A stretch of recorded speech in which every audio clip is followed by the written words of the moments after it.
Good evening, everybody. Welcome to the Radio Clubhouse. So I was, it's not my wrong count, Joe Brett. I was actually concerned. I was like, shit, we didn't say who was gonna take the top. So I guess I did it. And what a Awesome. week! What a week! Even though it just started, it's been busy. And we're happy tonight to have Shane and Mike join us again. We have some members who are, I don't know. Is there like some sort of clause about attendance record? I'm not too sure. But I'd have to go read the bylaws.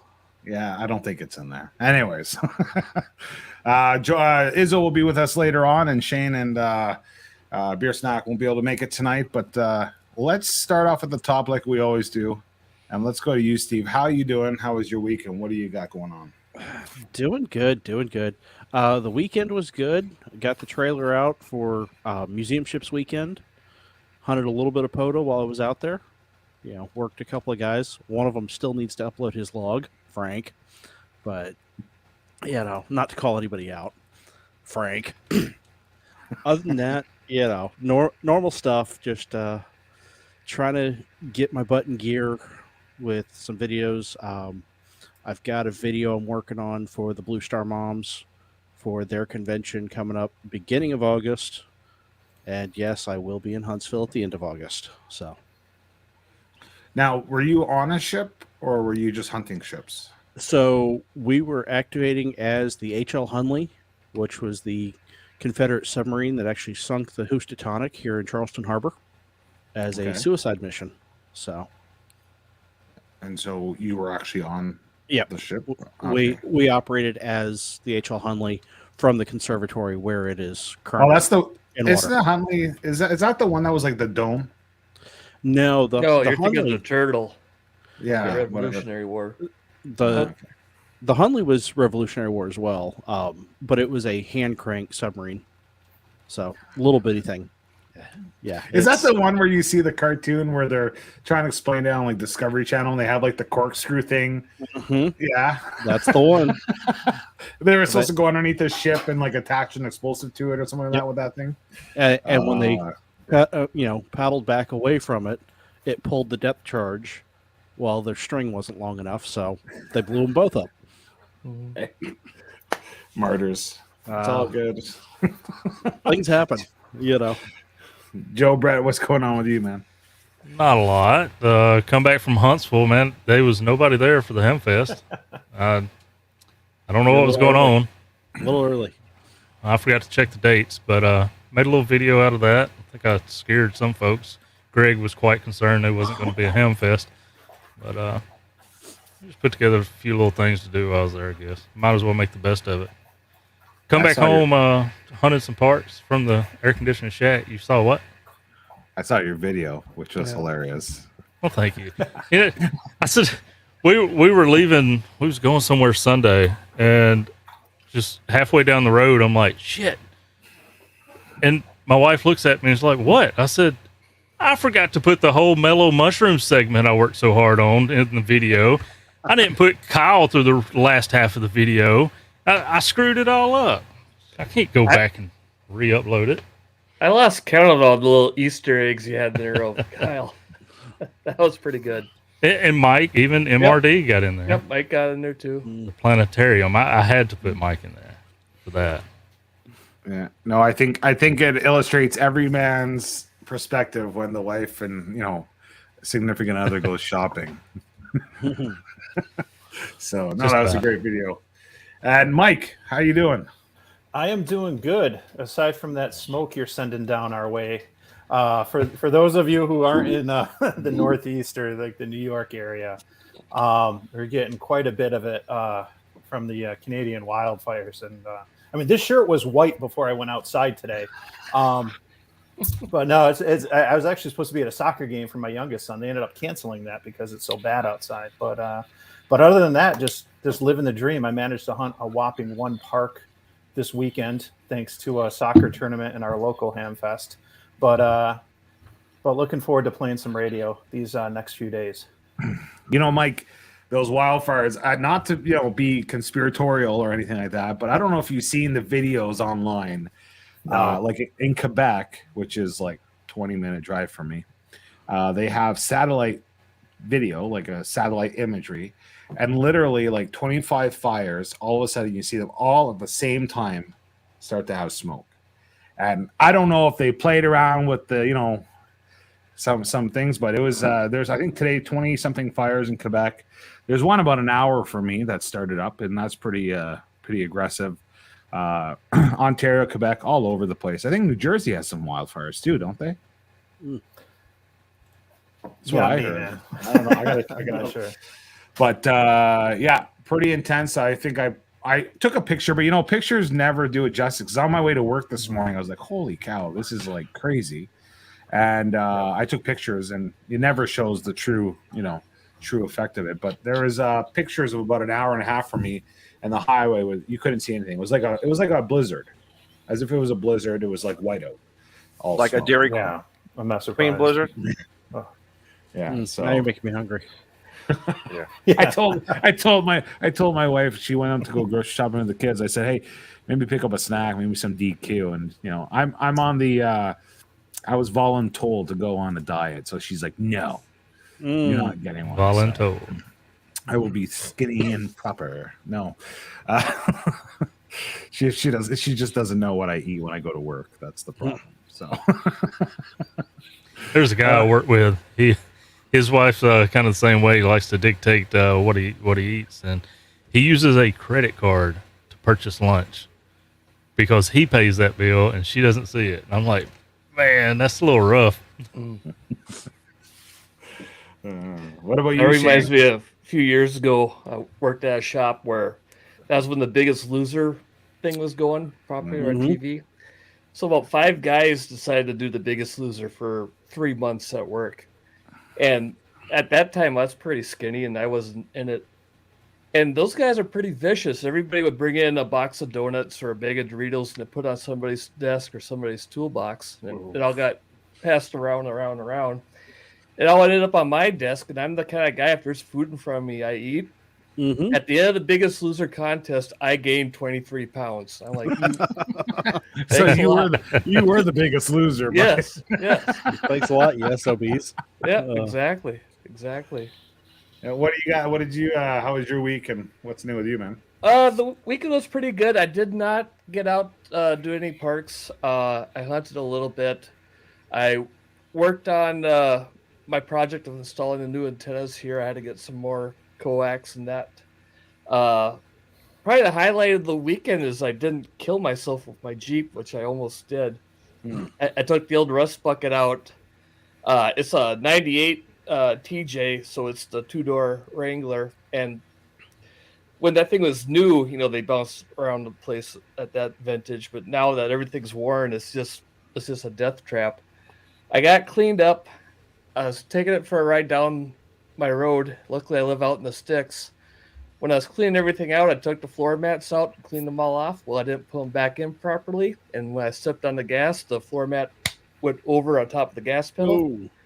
And it takes off. My first instinct is, oh, crap. And I quick shift into high gear. And I'm trying, what's going on? And bouncing around like this. And over both lanes. Luckily, there's no cars coming. Got my senses, threw it in neutral, turned it off, and slowly came to a wobbling stop and hyperventilated for about 5 minutes before I got the composure to get things back in. So yeah, that was pretty exciting. That's pretty scary. I thought you were going to tell us that your foot went right through the floorboard to the ground. Oh, that's a rust bucket. That's not quite that bad yet. No. I was gonna say, you got your tetanus shot from driving that thing. Yeah, I fried Flintstone mobile. Oh, my first car was that way. It was the old school. Good job. Was, a 76 Ford Maverick with a 3 on the tree. Ooh, The Ford Maverick. Yep. And it had the dimmer switch on the floor. And right when I got it, I think I was going on my first date with the girlfriend at the time, and I hit the button to turn on the high beams, and the dimmer switch went right through the floorboards. And then I was stuck on high beams for the rest of the night. And then the embarrassing Remember, a lot part of is those cars had the. Okay, I'm sorry, I interrupted. Okay. yeah, but the embarrassing part is nobody flashed me for high beams. They just weren't that bright, so. No, I was just going to say, back in the day, a lot of those cars had the high beam switch on the floor, top left-hand corner. It would make that click sound. And if it got stuck, you're like, oh no, everyone's going to think I'm some, idiot on the road who doesn't, you know what I mean? But it's the switch. It's the switch down there. Yep. Great place for a push to talk. Oh yeah. Well, there you go. There you go, Steve. Shane, I used to have a Ford Bronco XL, I think the XLT, the big Ford Bronco, where the back cap came off and everything. Yep. So I think I bought it on like a Friday or a Thursday. And then that weekend I wanted to go hang out with some friends. So my mechanic buddy, I didn't bring it to him yet. I knew there was a vice grip on the brake line in the front right tire. Okay. So I only had the front left tire that had a brake working on it. Anyway, so I guess one of the friends, it was her birthday and the girls wanted to surprise her. I used to hang out with pretty much only girls. So, girls get into their like fun little, ooh, we're going to have a surprise party. And so they told me, okay, you're going to sit Leah and I didn't have my back seated then. So she sat on the floor behind the driver. My wife now, my girlfriend then, was sitting in the passenger seat. I was in the driver's seat. And we come up to this intersection. And their idea was she was blindfolded in the back. We would drive around so she didn't know where we were going for the surprise. And we pull up to an intersection. And I had to turn onto this road. But it was a sharp turn. So, like, you see the cars at the last minute coming towards you. Anyways, I go to advance. And, I have a heavy foot, so I take off fast. But all of a sudden, this car just appears. And I slam on the brakes. But the car doesn't stop. It just swerves because I only have one brake that's working in the front, right? So we end up swerving into the oncoming lane. She's throwing around in the back. Doesn't know what the hell's going on. She's got a blindfold on. Anyways, it was a pretty adventurous. And it is scary when your car goes across lanes and you don't know if you're going to stop or not.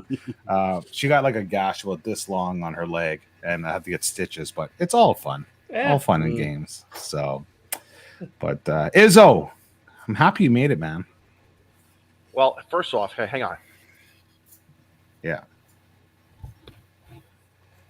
That's for you, Molson. Because just like Mike said, all the smoke down here.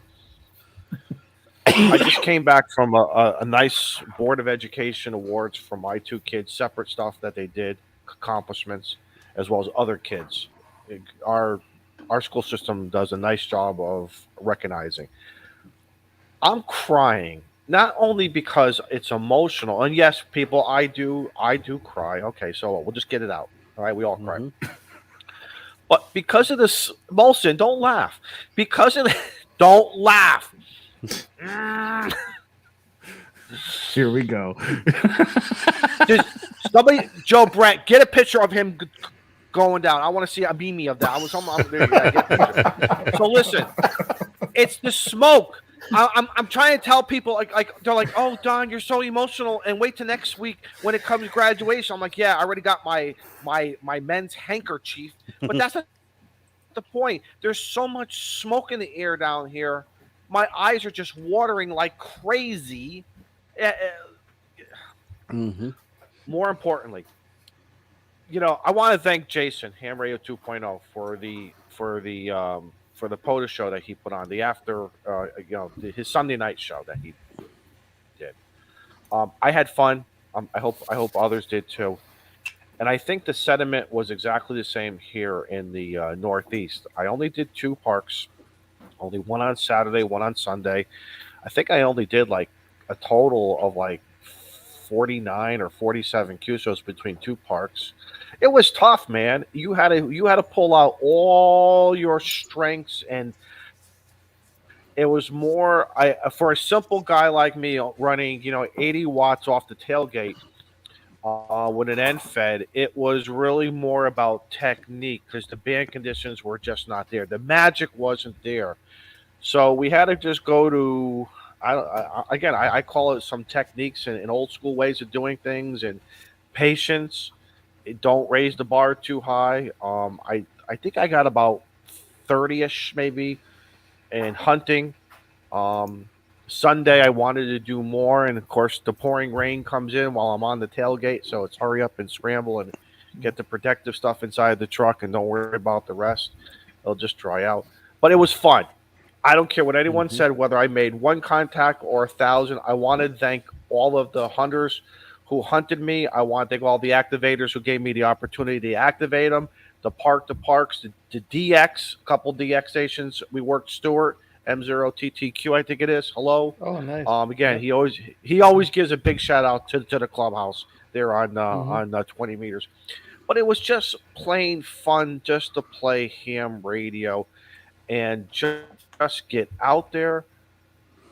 I can't say enough. So everybody, as well as everyone behind the scenes now who has to go tallying up all this stuff and have their board meetings and, who's going to get what plaque award. I wasn't chasing no plaques. I just wanted to get out there and play some radio, and I had fun. Let's see, what else did I do? I bought another antenna. You don't say. What else?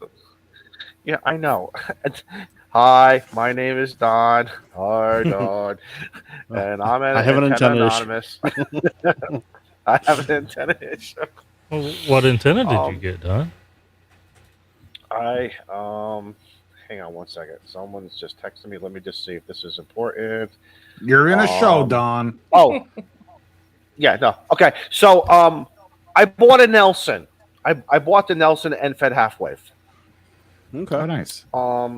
I was going to try a couple other antennas, and I don't want to mention their names because it's not fair. But once again, they were out of stock, and I really want to try a different NFED hat, and I don't know why I do, because they're all basically the same, I think. And who cares? And put them up.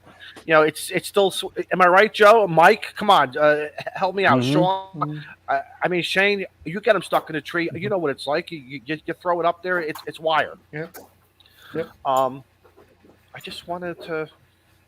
I don't know. I wanted to buy another antenna. No, it should be here by next week.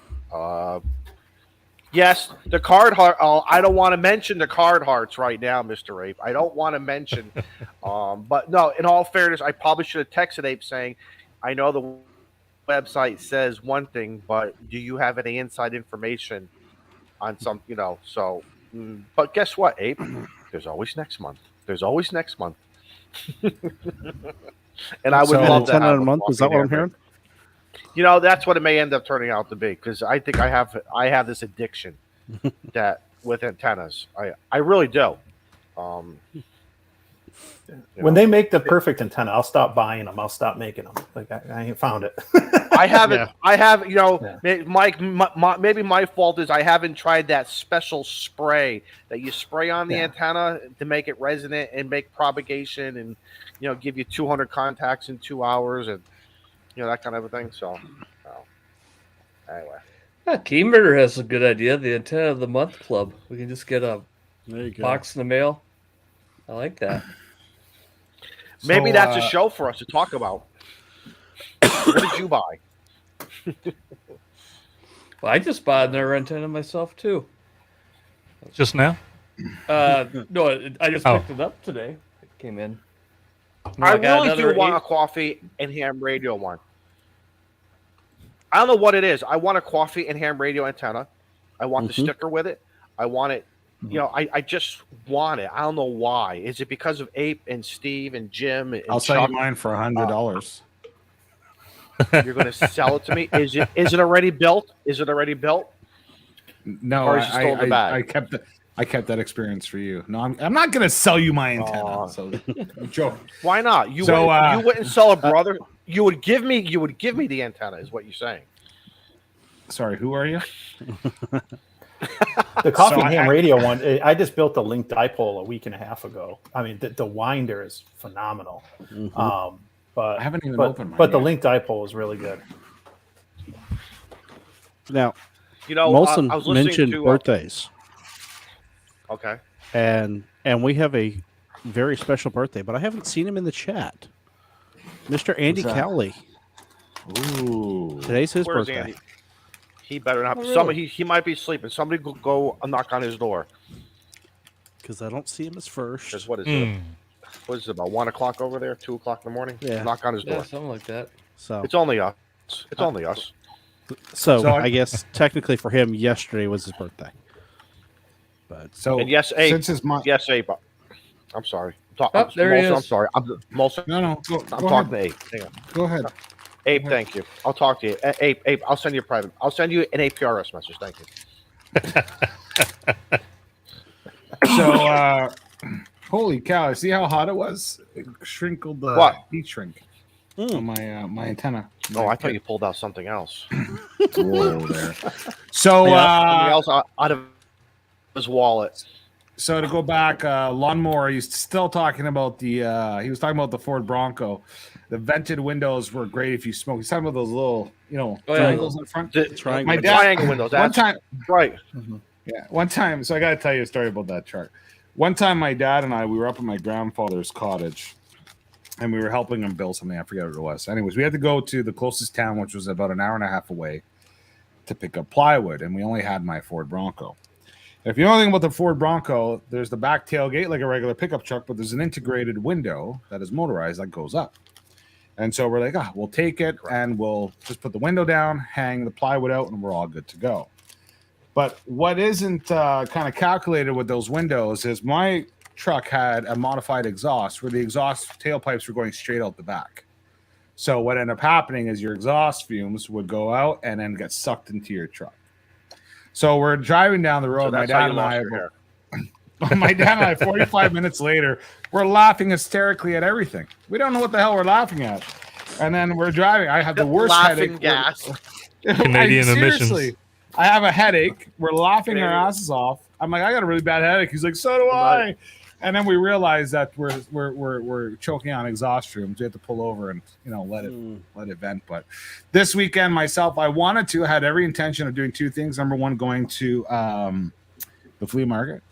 And then number two was to participate in POTA on Saturday. And I forgot a huge celebration that my family had. My sister, 2 weeks ago, we went to court, the Supreme Court of Ontario, and my sister signed the adoption papers for my nephew now after 2 years of progress.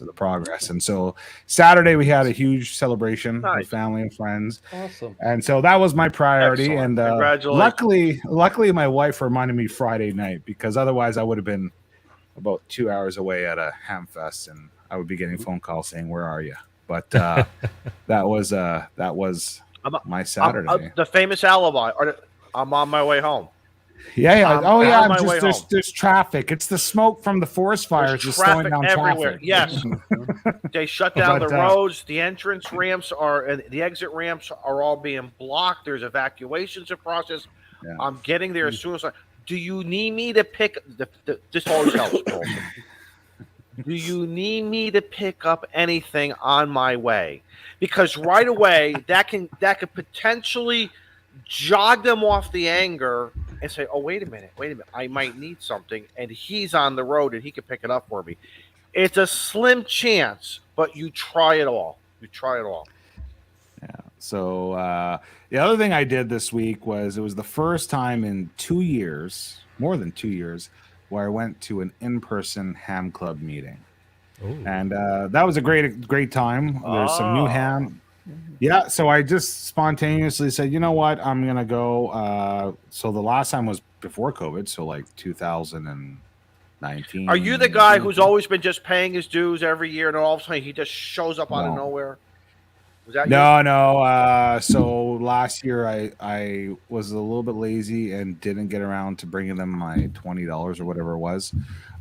So I offered to pay back charge for last year just to help the club. They refused, but anyways, they said no, it's all good. And so went to the meeting. Do they have to revote re-vote you back in? No. Do they have to re-vote you back in? No. Okay, that's okay. So my point is, anybody could just walk in and say, "Here's my dues. I want to join your club." Mm-hmm. That's cool. Yeah. In Canada, once you're in, man. Yeah.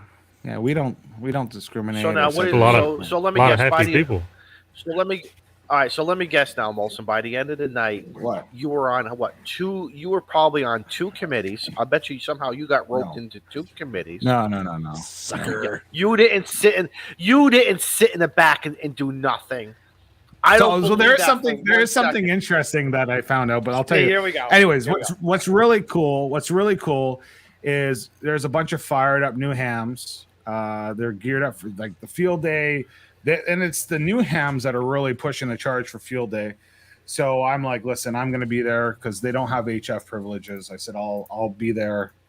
I'll be one of the people to sort of be the station controller or whatever, so that you can get on HF, and we'll have a great time. I think it's going to be a great time. They're really, really pumped and excited about the hobby, and so I found out that one of our repeater sites is on top of the local hospital, and the hospital got hacked about 2 months ago, and so they have like major issues with their computers.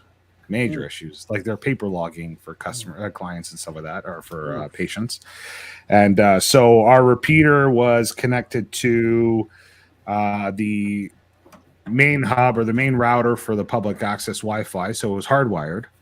But I guess I don't know all the intricate details, but they essentially cut everything off, all public Wi-Fi. So our repeater site's been without internet for 2 months probably. And so we were there, and I was like, oh, I know the guy who streams internet out to the countryside off the top of the hospital, which is where I get my internet from, right? And so anyways, I called him up. He's a ham. And I said, here's the story. And so last night he called me, and he says, yeah, we'll run a wire there tomorrow, the next day by the cabinet, and you guys can go. So luckily hams help hams. And so that site updates AIS for the marine traffic in the St. Lawrence that goes into the Great Lakes, and also the repeater site for I think it's DMR and whatever else they have on that tower. So anyway, that was fun. It was nice to show up and have a solution. Next year, because of that, now next year you're going to become vice president, and the next year after that you're going to become president. I'm not interested, man. There's plenty of people. And listen, I have enough on my plate. I don't need to do that.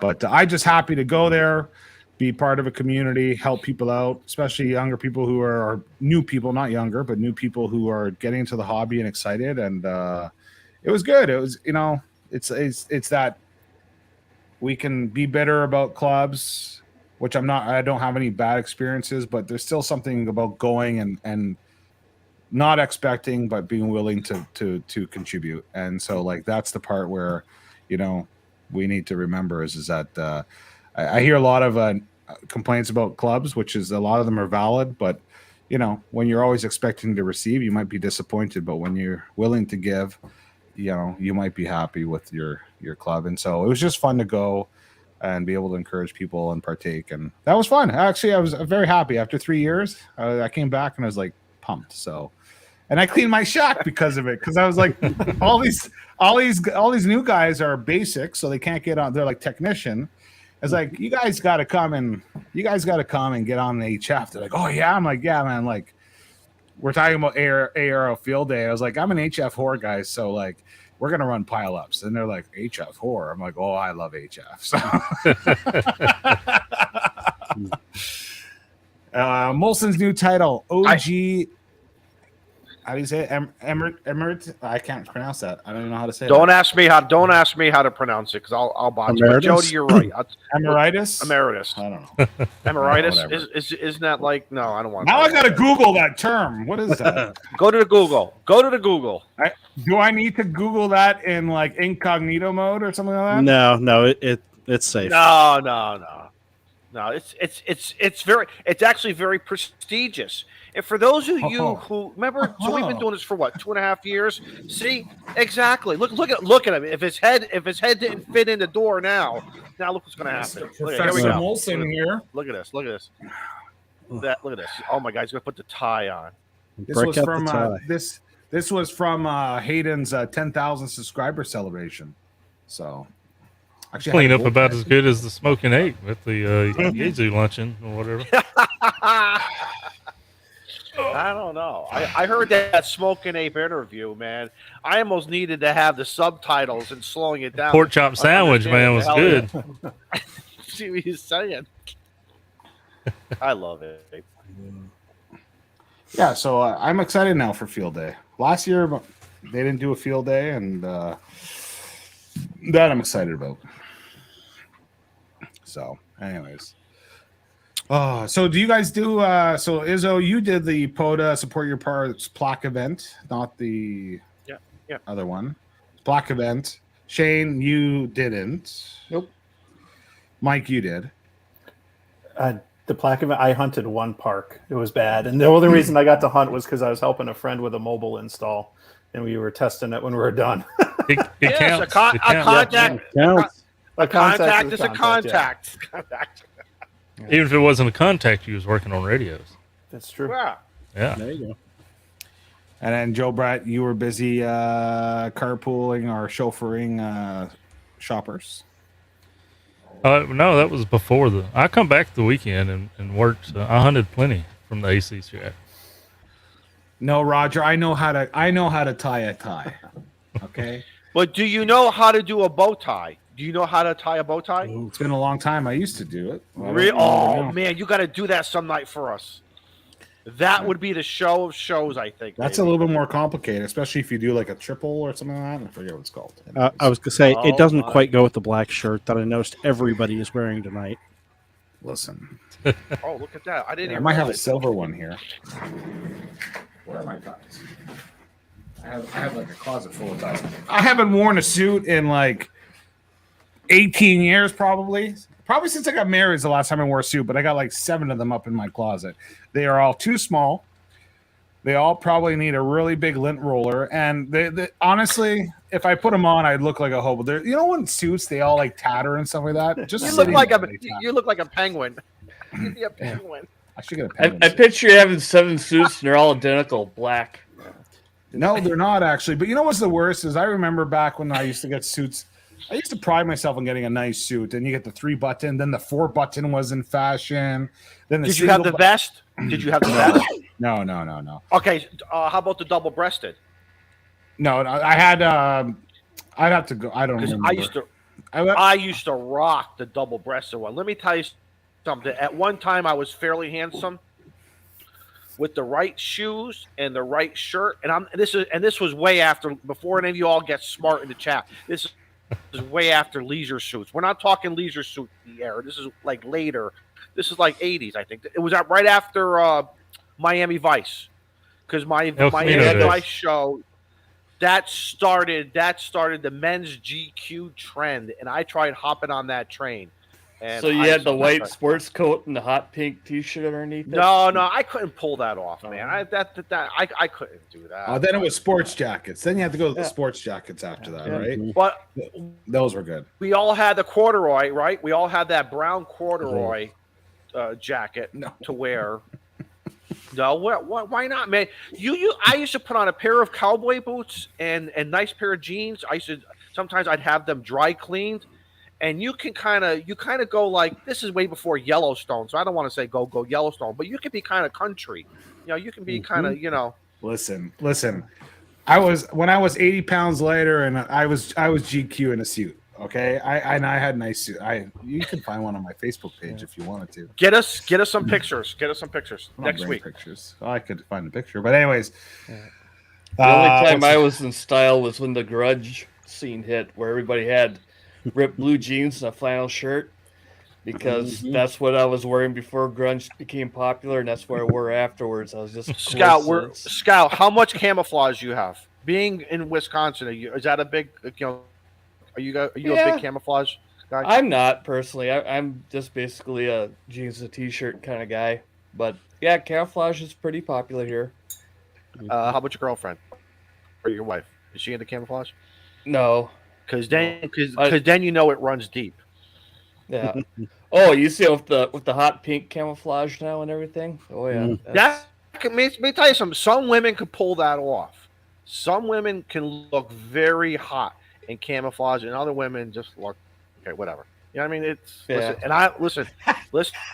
I can't listen. I can say it because I'm ugly, so sometimes I can't pull it off either. So, Listen, I don't know how we got into. I don't know how we got into clothing and fashion story, but I think the next Hamvention or the Ham Fest that we show up to, we should all show up in black suits with the sunglasses and look pimping and be like, the Ham Radio Clubhouse has arrived. It's gonna be hot in Huntsville. Mm-hmm. Wear your camouflage. We went to that unclaimed baggage part of my video, so they had a bunch of suits there, and I was like, I'm gonna grab me a new blazer. Well, there was like $1,500 Italian suits and this and that, Mark. But I'd find one that was supposed to be my size, and obviously these people had them heavily tailored already because they were not. You could hold up two of the same sizes, and one looks like it fits a kid, and the other one big old dude. So I just finally said, "Screw it, I'm going back to the car." Now, Joe, Brett, did you have a denim jacket, a jean jacket? Yeah. Did you have patches on it? Did you have patches or pins on it? No. Or was it just okay? Because for a while there, that denim jacket was the thing to wear. Right. As well as denim shorts, the cutoffs, and you'd cut them, and then you'd automatically fringe them, because if you didn't fringe them, you looked ridiculous. So you had to make sure you took the scissors and you went across the edges to fringe them. You throw them in the wash machine, and that would fringe them even more. Yeah, my dad had some of those. All about the fringe. Wore those on the fishing boat. Absolutely, man. Yeah. Absolutely, man. Those things were great. I had a patch for my jean jacket to this Iron Maiden. Iron Maiden. Did you really? No yeah. kidding. You had Iron Man? Hell yeah. Did you have the peace sign? Nope. The happy face? Nope. Just Iron Maiden across the back.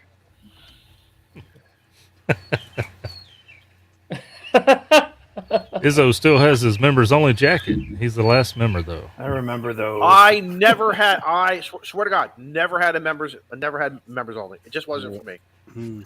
Because a lot of the old Italian men in my family were all wearing them. So to me, it was like a stigma of I'm not of that age. I can't do that. It would be disrespectful. AKA he couldn't get accepted. No. And the exception was just purchase the jacket. Dude, it was just like before when Molson was talking about suits. I could not wear a pinstripe suit. The OGs could wear that. Can put on the nice pinstripe. Not me. I was the young guy, man. You don't do that, man. You don't upstage. You don't upstage OG. That's disrespectful for where I come from. So, well, Paul Ham Radio Pen Pal says, "What did I miss anything? You missed Fashion 101. Fashion 40 minutes."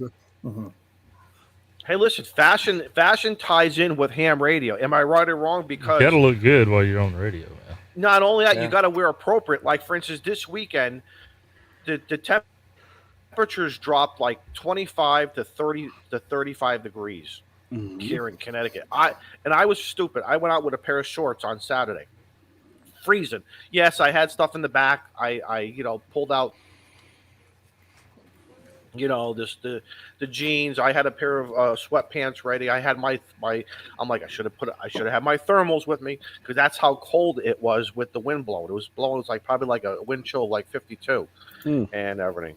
But again, when you're normally having 75, 80, and all of a sudden you have that drop, that's what happens. So again, man, fashion and ham radio go hand in hand. So good gosh, at the prices of member-only jackets, man, it's like something you get to Goodwill now. They're still $100+. There, I put some suit pictures in the our private chat, guys. There you go. All right, Yeah, they're from when you had hair. So yeah, I told you, like 80 pounds lighter, but that wasn't long ago. That's my mom in that picture. Gotta not say anything. not say anything bad. So. Anyway, Molson, oh my God. Oh my God, seriously, dude. You are one. The white loafers with a black suit. Doesn't it look killer? Those are Converse. Dude, you're rocking it.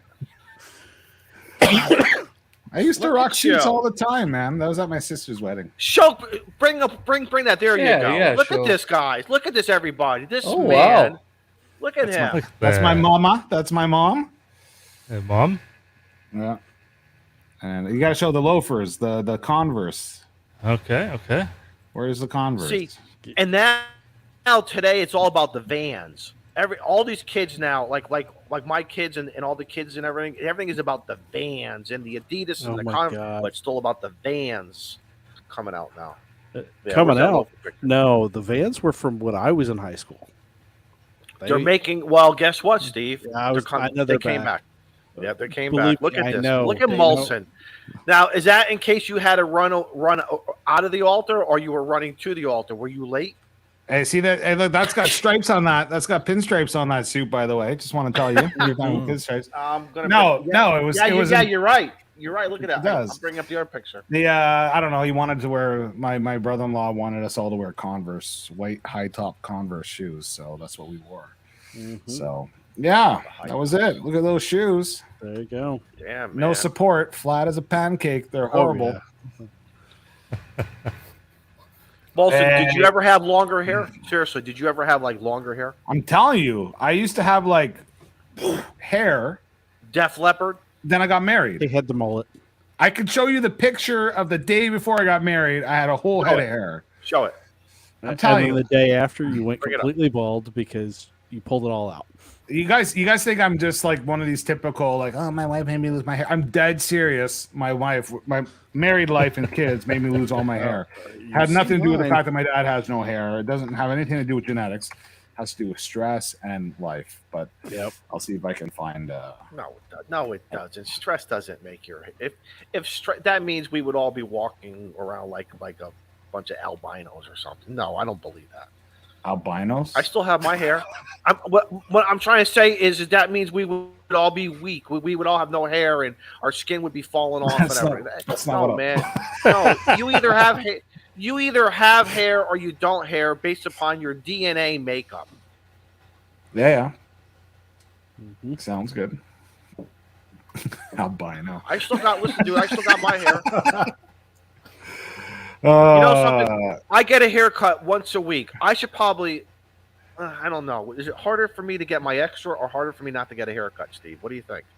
Because that was, because if I go 3 months without a haircut, your barber will go out of business. I mean, not only that, but I have to start buying the hair gel again, and I'll have to start gelling it back again. All that extra. Mm-hmm. So did you get extra now, Izzo? No. How about you don't cut your hair until you do? Shut up. Shut up. Ouch. No, Scout, you know what happened? Put a one in the chat if you think Izzo should not cut his hair. No, don't listen to this guy. Mute him. Somebody mute him. No, you know what happened? I wimped out. I'll tell you that right now. I am a man. I'll tell you exactly what happened. I got frustrated because when I got to all these questions that you got MRD, I think your internet. I think his internet just went down. I got so frustrated, and I let the frustration get the better of me, and that's my fault. That's my failure as an individual. I shouldn't have, but I did. Because I started looking at all those what I felt are ridiculous questions that have nothing to do about this, and I let it get to me because if I could take the extra by sections, Steve would say, "Oh my God, Izzo, you're getting 90s here, you're getting a 90s here." But there was 4 or 5 chapters that have the most questions that was dropping me down to that 68, 69. I think the best I was breaking was maybe 70.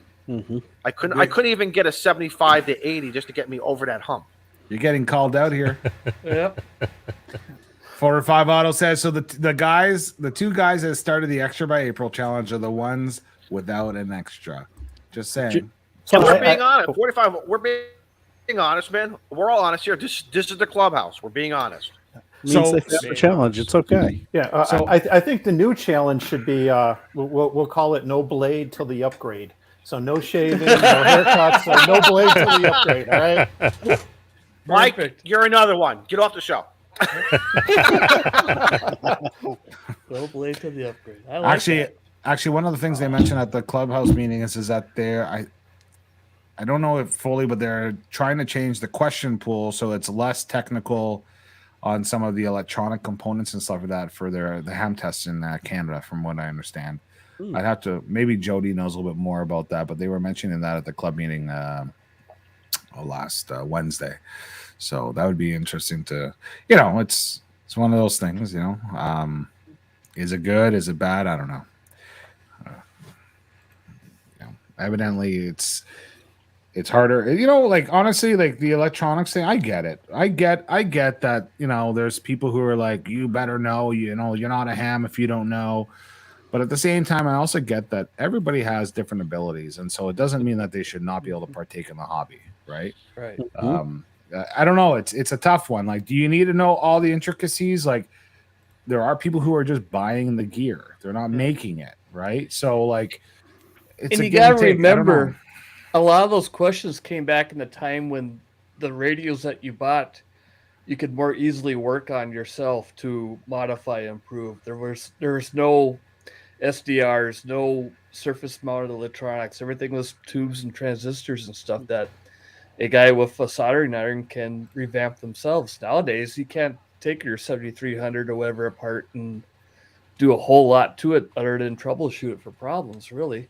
You can take it apart. Now, getting it back together might be a different story. Yeah. Well, I think the Smoking Gun says they should make the electronics part harder, and where's the other one I saw?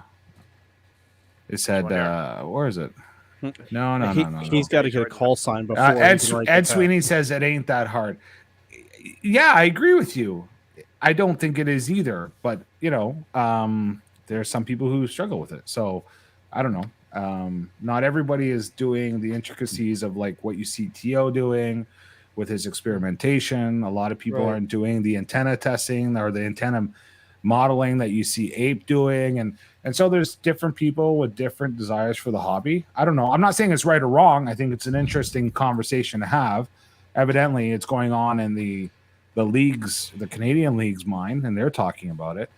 And I see it at the same time. I see the other side where it's like, well, you need to be able to have this ability, and I agree with that. So it's a hard one because, like, you know, there are people who would love to get into the hobby and don't have, you know, there's people with dyslexia, there's people with all kinds of issues, and so, like, you know, those are barriers. I'm not saying make it easier for everybody, but you know, it's something to talk about, something to entertain, and to I don't know. I think it's an interesting conversation to have. I will say this, Molson, and I do agree with you.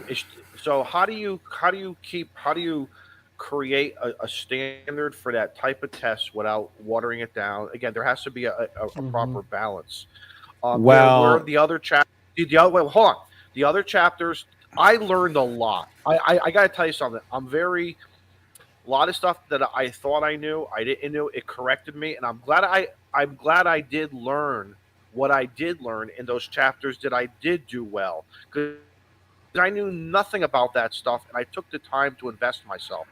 I failed, if that's what you want to call it, to failure to keep my mind open to the electronic stuff that I've never had any inkling interest ever since when I was a kid. I don't care about that stuff, and I create such a wall to not be able to want to learn it because I'm like, what do I need it for? You know, let me learn something that's going to be appropriate for what I'm going to be doing with it. Besides, just give me extra spectrum. So here the way that, like, you guys, when you're a general, you have the ability to, correct me if I'm wrong, but when you're a general, you have the ability to have your own repeater site, correct? Do it as a tech. You can do it as a tech. Okay. So, and then you can build your own transmitter as a general? Is that correct? I think you can do that as a tech as well. So here in Canada, so if you go basic, you have technician frequencies. Basic with honors, you have full frequency privileges. You can go up to 250 PEP, and you have limitations that you can't run a repeater site or own a repeater site, and you can't build your own transmitter. And so it limits you on more of the technical end of things where you really need to know that stuff, and you'd have to go to advanced to be able to do that. And so, you know, so I do think that there are levels or areas of the hobby, if you're going to dive into it, you need to know your stuff more. I think that, you know, there are levels of the hobby and people who just want to operate a certain way, where potentially there's room to, like, listen, big part of the test was ITU zones. A big part of the test was radio etiquette. A big part of the test was a good part was electronics. But is that necessary? The reality is, I'll call most people out who have a YouTube channel on this. They say, just remember the questions and the answers and learn it later, right? Right. What the hell's the difference? What's the difference? Well, the key, in my opinion, is you're not going to study everything, learn it, and retain it, and keep it for, you take your tests, and then 10 years later, you decide you're going to put up a repeater, and then you try to recall that information. It's not going to be there. No. But the idea is just like college and stuff, where you get all this information, and you get the general understanding, and then that seeds in your head that when you want to do that kind of stuff, you don't know the answers, but you know where to look. So you have the manuals, you have the AWR guidebooks or what have you, that that you don't know what you need to know, but you know where to look for it instead of just not knowing what you don't know, if that makes sense. Yep. Well, and then that's the biggest thing is, like, most people advocate that you learn by really doing it, not necessarily by cramming for a test or something you're going to forget 5 days later most of the time, right? Like, so, I would bet you that a bunch of people, if you ask them questions, like Kyle's done this on his show with his trivia show, right? Mm-hmm. How many people still get the questions wrong that are on the test, right? Mm-hmm. So there's a reality that most people are not fully retaining the stuff and knowing it. They're just memorizing for a short term, which is how most people, encourage them to do it. So I don't know. Yeah, I think it's interesting. I think for in Canada, our license class is somewhat set up where you could permit that level, because, like, for me, I can't build a transmitter. I plan to get my advanced this fall, but I can't do that. I could do it if I wanted to, but I don't, because my license class doesn't permit me to. And honestly, 250 watts PEP is more than enough for my station. And but I don't want to have a repeater site. But you never know. But reality is, our structure allows us to operate with our license classes without really crossing that line to some degree of you're going to cause trouble, but you still can. Don't anybody write me and say, well, you could still have harmonics and yeah, I know that. But Molson at gmail.com, folks. yeah, send it to molson@gmail.com. Perfect. No, but anyways, whatever. I don't want to harp on this forever. But yeah. I know I had a lot safer talking about leisure suits and double-breasted suits. That's all I know. Yeah, I had to completely skip the math on the extra. When I followed a tutorial video where the guy stepped you through it, and I still didn't get the right answer, I said, all right, I did the math and figured I only had a chance of having 2 to 3 questions at the most from the math section on the test. Forget it. Just too good on. You know what I found helpful breaks down on the extra is if you can get the math wrong and still pass if you much nail everything else. Both questions. Yeah. Well, that's the other part, is you could fail a whole section, so it could be your electronics section, right? Pretty much. Yeah. So. Yeah, I don't know. I see. Unless I was using the hamstudy.org app, and I wrote down all the different the different chapters and how many questions were going to be on it, and I called that the TO method, because TO was coaching me one time, and I'm like, I'm getting stuck. I don't get it. But I'll tell you, I like their app because they did a great job of showing you an easy to look at some certain words in the question and some certain words in the answers, but they'll also explain why this answer is correct. And don't get me wrong, the books do, and there's videos out there do, but their app. So the guys who did that app, I just want to say thank you. It wasn't you, it was me. Your app is great. I still have the app. I could probably start studying so I can go get a haircut now. I don't know. Liberty Cave says this week he's been an extra for 5 years. Congratulations, man. Nice. And Four Wheeling Redneck says, I was stuck on extra. I use the Fast Track series audiobooks. Help me so much. I use those Really? books for all three of mine. And Did you, Mike? Yeah, and I took my test 1, 2, 3. I just went 1 month and the next month and the next month. And I mean, then I took another month to put a station together. I spent just like 4 months doing nothing but studying and cramming. And then the last 2 years, I've kind of learned at my own pace by operating and building antennas. And, you know, it's kind of like you're getting your license, but you're getting your license to learn too, and kind of learn at your own rate and the way that you feel best. And So, Dunn Run in the chat's got a very good hint. You should at least try taking the test one time. We'll pitch in the money and pay the $15 or whatever. And just pick every I'll pay answer for that's it. got the longest multiple choice answer. No, that is not true. Because I learned where if they said all You of don't the know, above, you there haven't was a couple tried. cl- I have. just, while studying. I resorted to that when I was taking the extra. I tell my story is when I got in. I was going to get the technician. That's all I really wanted at the time. And you know, I'm in my 40s at the time. I get back in the study mode. I'm like getting into it. I got tech pretty much down. And I realized that the step for studying from tech to general is not that much. And you get all the HF and stuff. So I'm like, all right, since I'm doing this, I'll study it. So within another extra week or two, I was doing good on the practice exam. So I went to the local place our place down in the Twin Cities to get the test. I went in there and I took the general or the tech. I think I aced it, and I took the general. I think I got 1 or 2 wrong. And the DE's like, man, you're doing good. You might as well go for extra. I go, that'll be a complete waste of time. I haven't even looked at any of the questions on extra. He's like, well, you did pretty darn good on general. I think you got a chance. I go, I don't think so. He goes, oh, just go for it. I'm like, all right. That test could have been written in Swahili or something. It was, I was going through, and about halfway through, that's what I started doing. I was like, well, let's go for like the longest ones. You know, I went through and turned it in. And a few minutes later, they called me up, and I go, well, he goes, yeah, you're right. You weren't ready.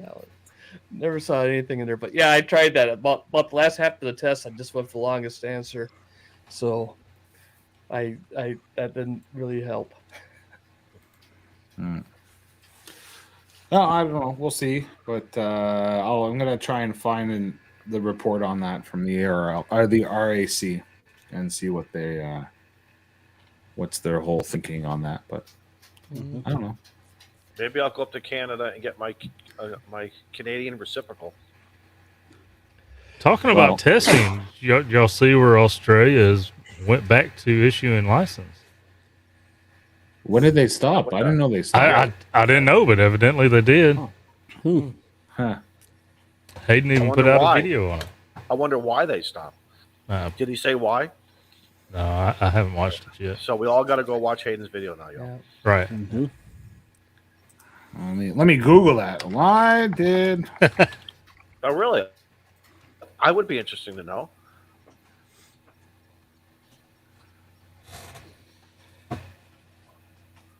Let's see. The principal reason cited is a reduction in the administrative burden for both the ACMA and the amateur radio community. The immediate benefit would be that license and license renewal fees would disappear. Ooh. Okay. Yeah. How do you like that? How do you like that, America? Australia with less members is not paying dues, I guess, and you guys with the huge ARL have bigger dues. Just saying. Well, so our licensing fees just kicked in within the last year or two. Mm-hmm. So Molson@gmail.com, folks. You know, I like to poke the bear, right? Oh, of course. You wouldn't be doesn't- you if you didn't poke the bear. Doesn't the U.S. and Canada have automatic reciprocity? Well, I can go and operate there. I just have to put stroke, whatever. Stroke 5, stroke 4, stroke a couple times. Yeah. Wouldn't it be nice if either for your general or your extra, if there was a way of you have 15 minutes and you choose a component that you are going to verbally explain to your VE team. As example, it could be how to set up a POTA station or an outdoor station. How would you set up your home station?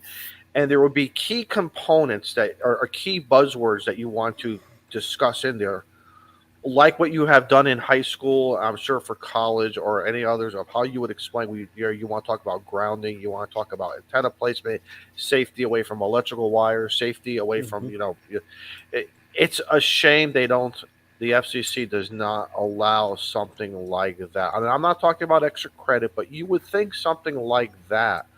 How to install a 2-meter or a dual band mobile radio in a vehicle. What would you do? And you can hit, all the important things about, fusing and proper placement so your driving is not going to be impeded. You think stuff like that is relevant to the hobby would be on the test? We should. I just pulled up the government online, the Canadian government practice exam for advanced. We should do it live on the show. I just got the first question right. What was the question? I gotta go back. Or give us a second question. Yeah, Joe Brett just sent me you know what, Joe Brett? I realized that too. He says you didn't put your put stroke. I think it was stroke 5 when I made the contact with Carlos. Yeah. Wow. I remember that like an hour later. I was like, oh, someone's gonna call me out. You just key back up the handheld and say it. You guys want to see that? We want to take a couple of. If you're in the chat and you want to take a look at the advanced tests from Canada, maybe do it online together quickly. It's only 50 questions. Put a 1 in the chat. But the first question was, what causes intermodulation in an electronic circuit? A, non-linear circuits or devices. B, lack of neutralization. C, positive feedback. Or D, too little gain. How about E? I don't care. That is why you don't have your extra. It was A. That's why I don't have my extra. See, A just sounded good. So yeah. Izzo has a bad attitude. Yeah, you grumpy old fart. Well, aren't Canadian multiple choice answers always A? Very good. Very good, Scout. So let's take a couple of minutes and do some test questions if you guys are good with it. You guys want to do that? All right, so A. All right, so this is the Canadian. This is the government website. You can do basic study questions, practice. Are we allowed to show this? Yeah, you are. I don't care. Okay. Molson, would you say the basic would be the equivalent to the American what? Is it American Tech or American General? How would this would be it. This one right here? Yeah. This would be your extra. Okay. All right, so I'm going to read it. How is antenna percentage efficiency calculated? A, radiation resistance divided by total resistance times 100. Effective radiated power divided by transmitter output times 100. Radiation resistance divided by transmission resistance times 100. And total resistance divided by radiation resistance times 100. What's the answer rate? Come on, man. So we got Mike NAYO says A. A? That's always A. E? Come on, chat. You don't have long. You got to chime in here. So just guess. A, B, or C. Or we're going to do eeny, meeny, miny, mo. I'm going with B. We got B. We got A. Man, this is going to be... We all suck. I'm going to go with A. We got an E. We got an E. Yeah. An E. I'm thinking it's B. I'm thinking A makes the most logical sense, but here we go. Well, to me, I look at this and I say, what terms do we use in amateur radio? Mm-hmm. Right?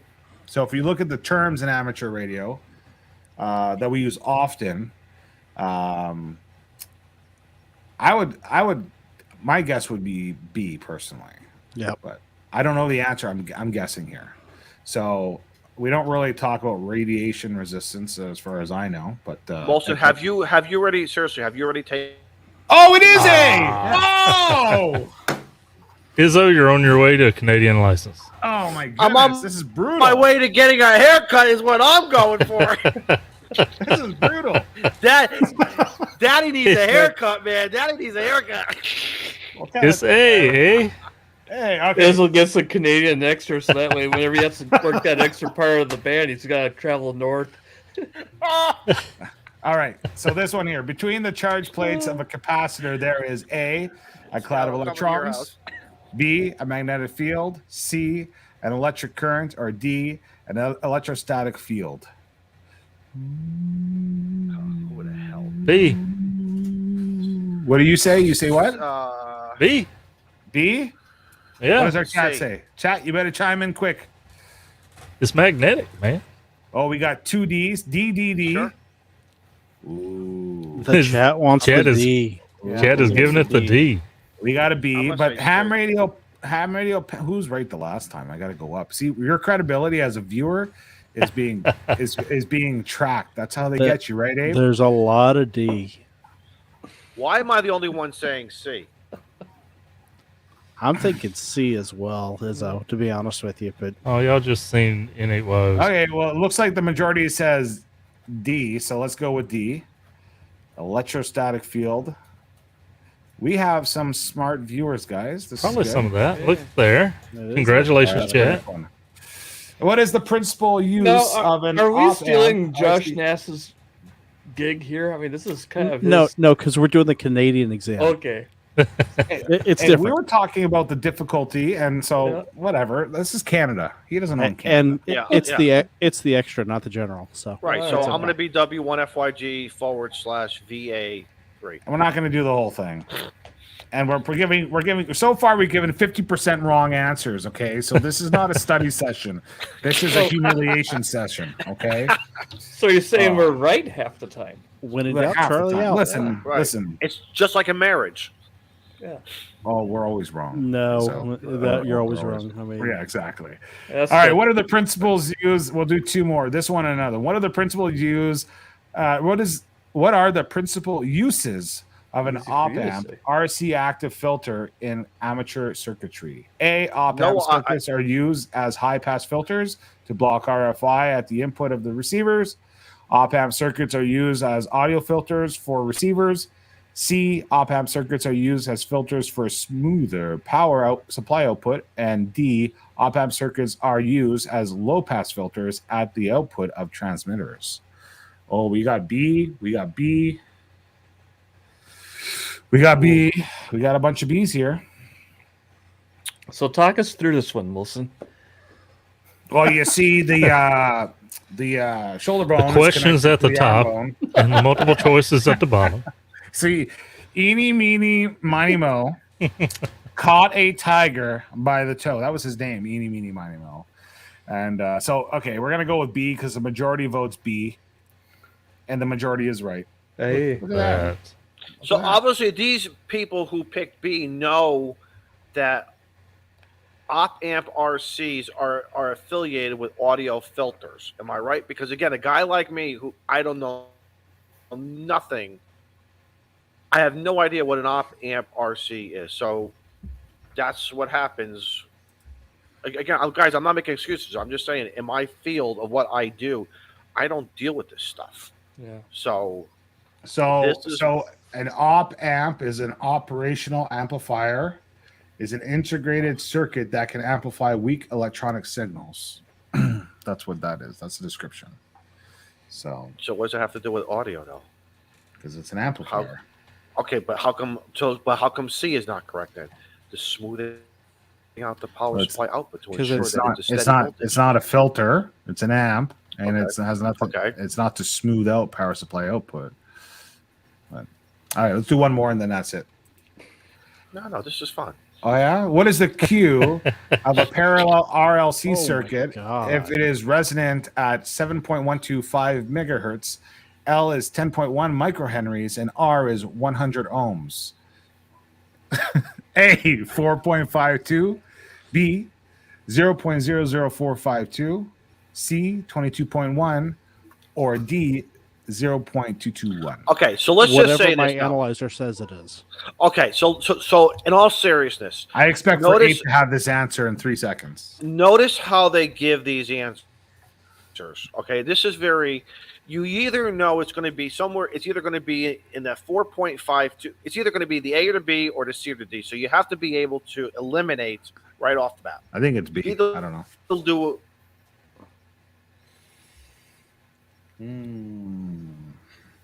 What is I wanna our? hear what- Let's see what our wonderful guests, our wonderful viewers have to say. But Q died in the second season of Picard. Oof. That's right, Chuck. Matt goes, "This is the stuff you just memorized." We don't have a lot of answers from our viewers. Well, they're probably like me, who says, "Who cares what a microhenry is? Unless you're in the business, you should know what a microhenry is, what the value is, and how that equates to that equation." All right. So Jody says 20.221 is a good Q value. Bob says no clue. Scott says D.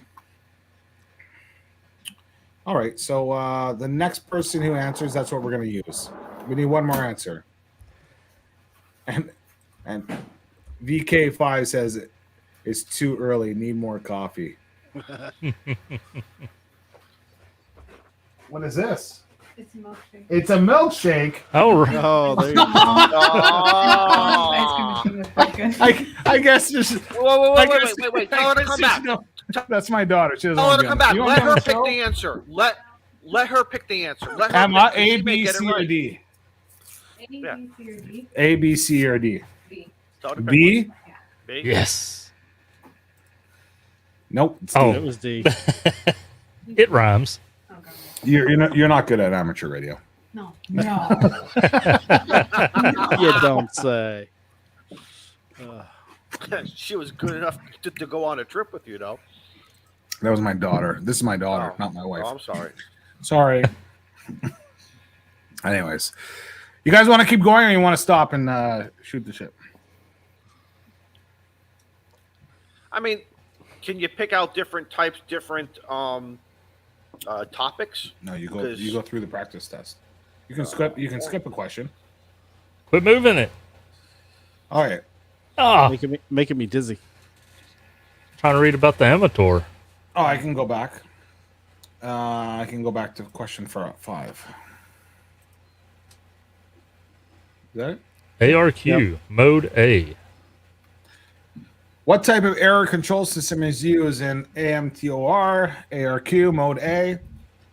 Answer A, the receiver station checks the frame check sequence, FCS, against the transmitted FCS. B, each character is sent twice. C, the receiving station automatically repeats when needed. And D, Mode A, AMTOR does not include an error control system. I'm choosing D. For some reason, I think there is no error control. I don't know why. It's something that's kind of. Mode A would make you think that the first one's just whatever happens, right? I say D. But You then say they D? created Mode B for corrections. Shall we go with Izzo's answer, guys? Yeah, go with Izzo. It was C.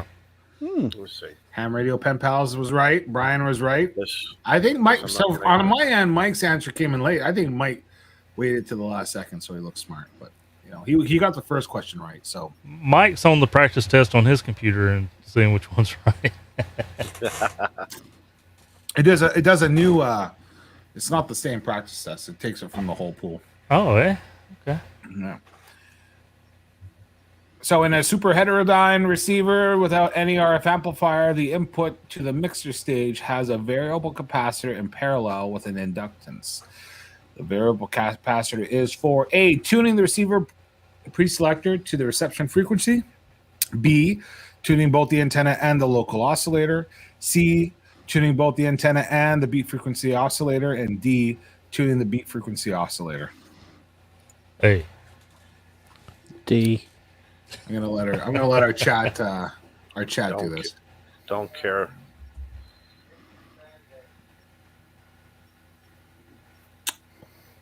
Ooh, we got I'm A, seeing A, a lot of A's. A lot of A's. Final answer? Yeah. You want to phone a friend? Oh, you guys are smart. We have 72 friends in the chat, so and only 40 thumbs up, so we need to fix that. Wow. They're like, you don't talk about ham radio. We're doing a friggin' advanced test in Canada. Smoking Nate's gotten quiet. Wow, what is a flip-flop circuit? Isn't that the, what are those sandals? The chunk, what are they again? The Remember? Chalankas? Yeah, something. Chuckalas or whatever that is it was talking about? Chocolate. Yeah. Yeah, so that's flip-flop circuit. You should know the answer to this. Okay, the flip-flop circuit. So what is a flip-flop circuit? A binary sequential logic element with 2 stable states. B, a binary sequential logic element with 4 stable states. C, a binary sequential logic element with 8 stable states. And D, a binary sequential logic element with 1 stable state. Oh, we got a bunch of A's. Well, let's look at all the answers. Let's look at the words and all the answers. They're all exactly the same, Yeah. except You the just state. think of the word flip-flop, and when you have flip-flops on your feet, what do you have? A pair of flip-flops. A pair, right? Yeah. Binary means 2. So I'm gonna go with A. I say 2 because if you got to flip, you got to flop to one or the other. Right? This seriously is Hey, how we got I a remembered haircut. that question on the U.S. test.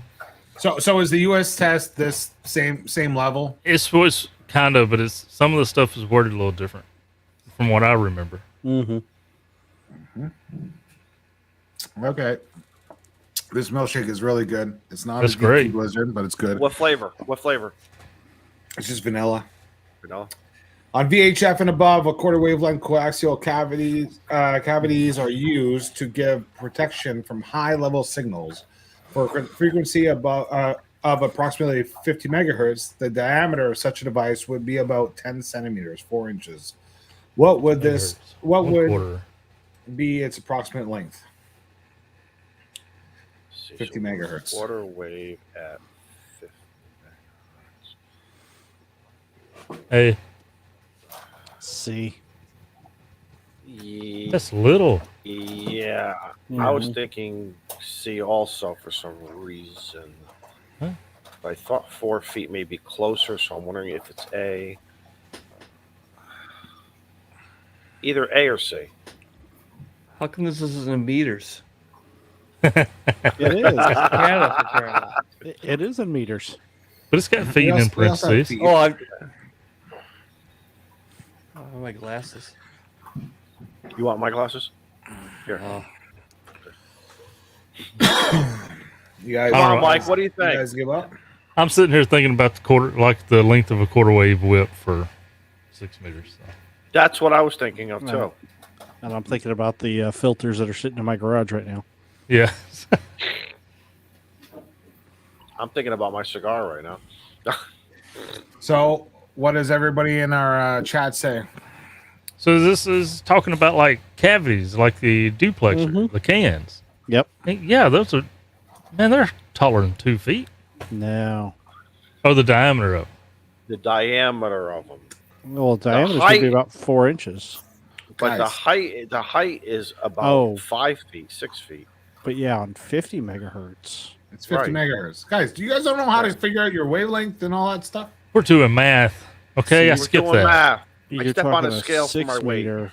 I'm thinking I may lean toward B now. It's a No, they're quarter not that wavelength. tall. They're Man, I've seen some 6 We're meters. not- Well, maybe that was they're 10 They're meters. not asking us the height of the cans, guys. They want I'm to gonna know go the with A. length. The The, length. the length of the can. there's not freaking length is the height of a can. Okay, we got a lot of A's. Hey, I'm going to hit A. hey, Go hey. with A. I'm gonna go with A. There's no length to a can. It's Guys, round. Well, if you lay it down. I'm a little It's embarrassed girth. right now, okay? I'm just saying, okay? You got to do a little math, guys. Come A on. little math, guys. Come on. We Told don't you it was math A on from the stream. beginning. We So don't next math on time, so stream. when I go in to order a milkshake and I have a choice of either small, medium, or large, I got to start doing some math based upon. Wait. If we're going to talk that, let's talk Starbucks for a minute. Okay. You know, Yeah. they've got 3 different sizes from 3 different languages. You've got the tall, the grande, and the venti. What does that mean, vente? Small? It's a large. No, That's that's the large. That's the large. And how big is the large? About the size of what Molson has in his mouth right now, or This is is- it bigger? I don't know. I think this is an extra Yeah. large. Yeah, That's extra large. I just want a large black coffee. I don't need all the fancy,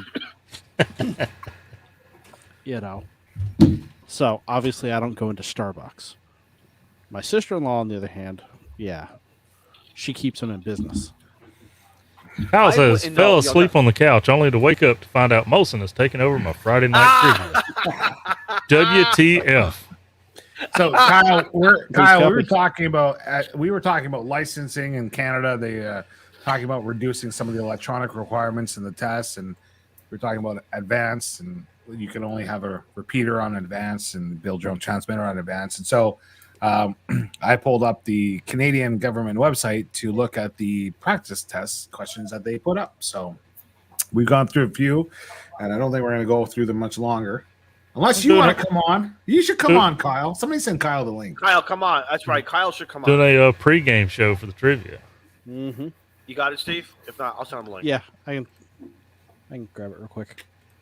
He's going to Probably got refuse. bad head. He just woke up. Exactly. That'll be fun. So gotta get Kyle on. He'll know all the answers. I've got bad head. Oh, please. Just put a unicorn on. Oh Lord, no, please no. So I don't know. I think I'm gonna push for my my advanced. There you go. Yep. So You too can get a haircut. I think I can get Vince to do the test for me. No, I have a local guy who lives like 2 minutes away. He can do the test for me. That's what I'll do. You just need one person. You don't need 5 people to witness. And Nope. One person. One certified person. So there's not Well, in their you're government. Canadians. You don't cheat, so it's no big deal. Supposedly. Wow. Farmer But, and a farmer and 2 cows count. Scout. Mm. Overlanding for Fun says, how many licenses do they have in Canada? Technically 2, but 3. Basic with honors, I think that's 85% or more. So basic is technician, basic with honors, 85% or more in the test. That's general.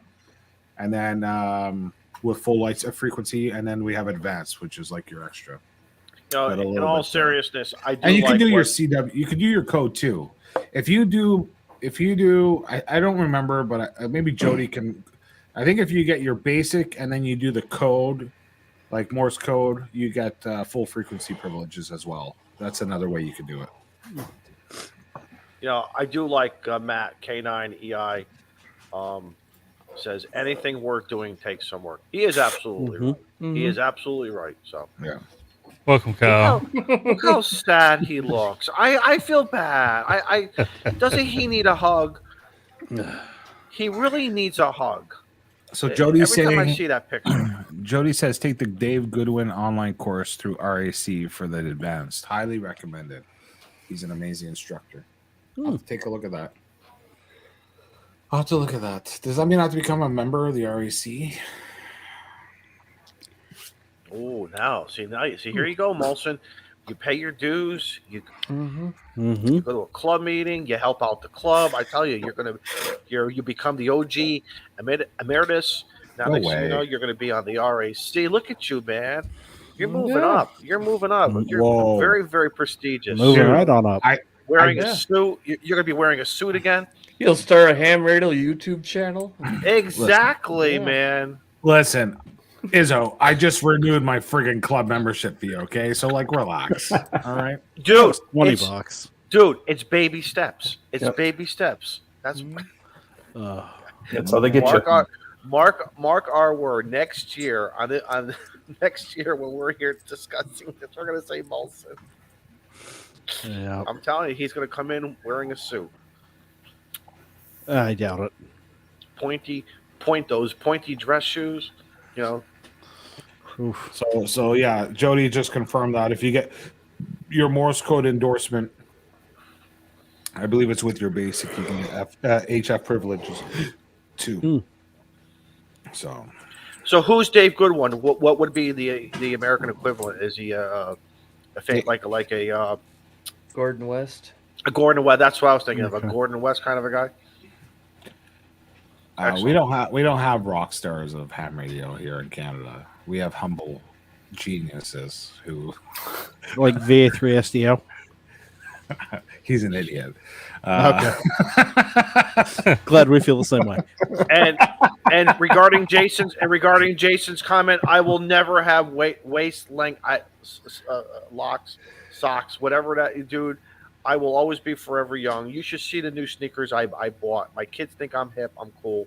So guess what? No old guy here. All right, there he is. Dave is the RAC executive. I'll have to check it out. Well, so what would we do for Sealand then? If we serious question. If we ever went forward, don't look down, Molson, because this is important. This is why we have this show. If we do Sealand, somebody has to oversee all this stuff. And I think since you're very knowledgeable and you're very coordinated and you like milkshakes and blizzards, I think you should be coordinating the Sealand, amateur radio club or I don't even want to say club, but how we get our licenses through Sealand. Well, it should be pretty simple because I mean that how big is Sealand? That's like It's like a square feet. Yeah, so we don't even need a repeater, No. We'll all be on simplex. Yeah. Okay, we'll all be on simplex. It's simple. And if you step too far, you'll fall in the water. So you have to be careful. But still, somebody still has to make rules. It's always about the rules. You got to have rules. If not, you have anarchy. Gotta have order. rules. I got to have order. Law and order. Can we still break it up to 10 zones so there's a 0 through 9 in your call sign? So Yes. And when you walk through depending where you, Every 10 so feet. So when I'm working a corner, I can say, okay, only 7 stations.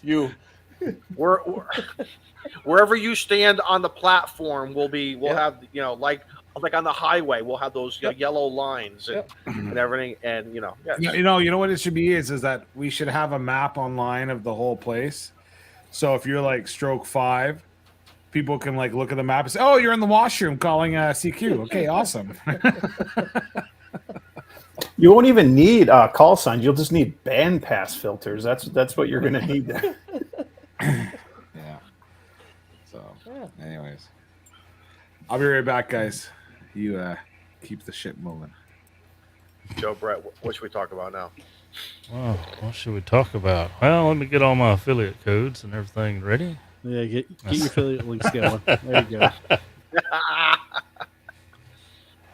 Izzo, did you tell us what you're smoking yet? No. You got the Camacho? No, I do not. So I don't know if you guys could see that, but that's a PDM.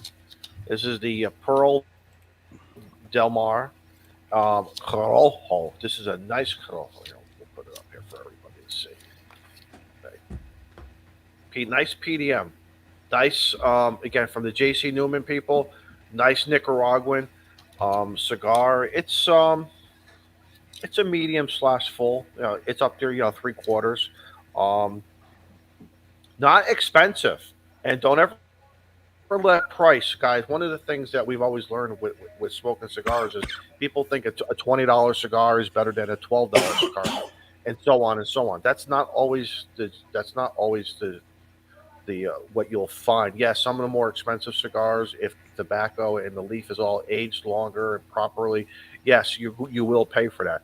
But I think overall this is anywhere under $12. This could be anywhere from $8 to $10, and it's a great $8 to $10 smoke. I really like it. And everything. I wanted to fire one up over the weekend. while I was operating, but I don't like to smoke while I'm operating. I just like to just get in there and just start operating. And I remember listening to what Jason was saying on Sunday about the foot pedal and giving your hands some more, as far part of your multitasking. Because I know at work, when I'm on the radio at work, I forever use that foot pedal.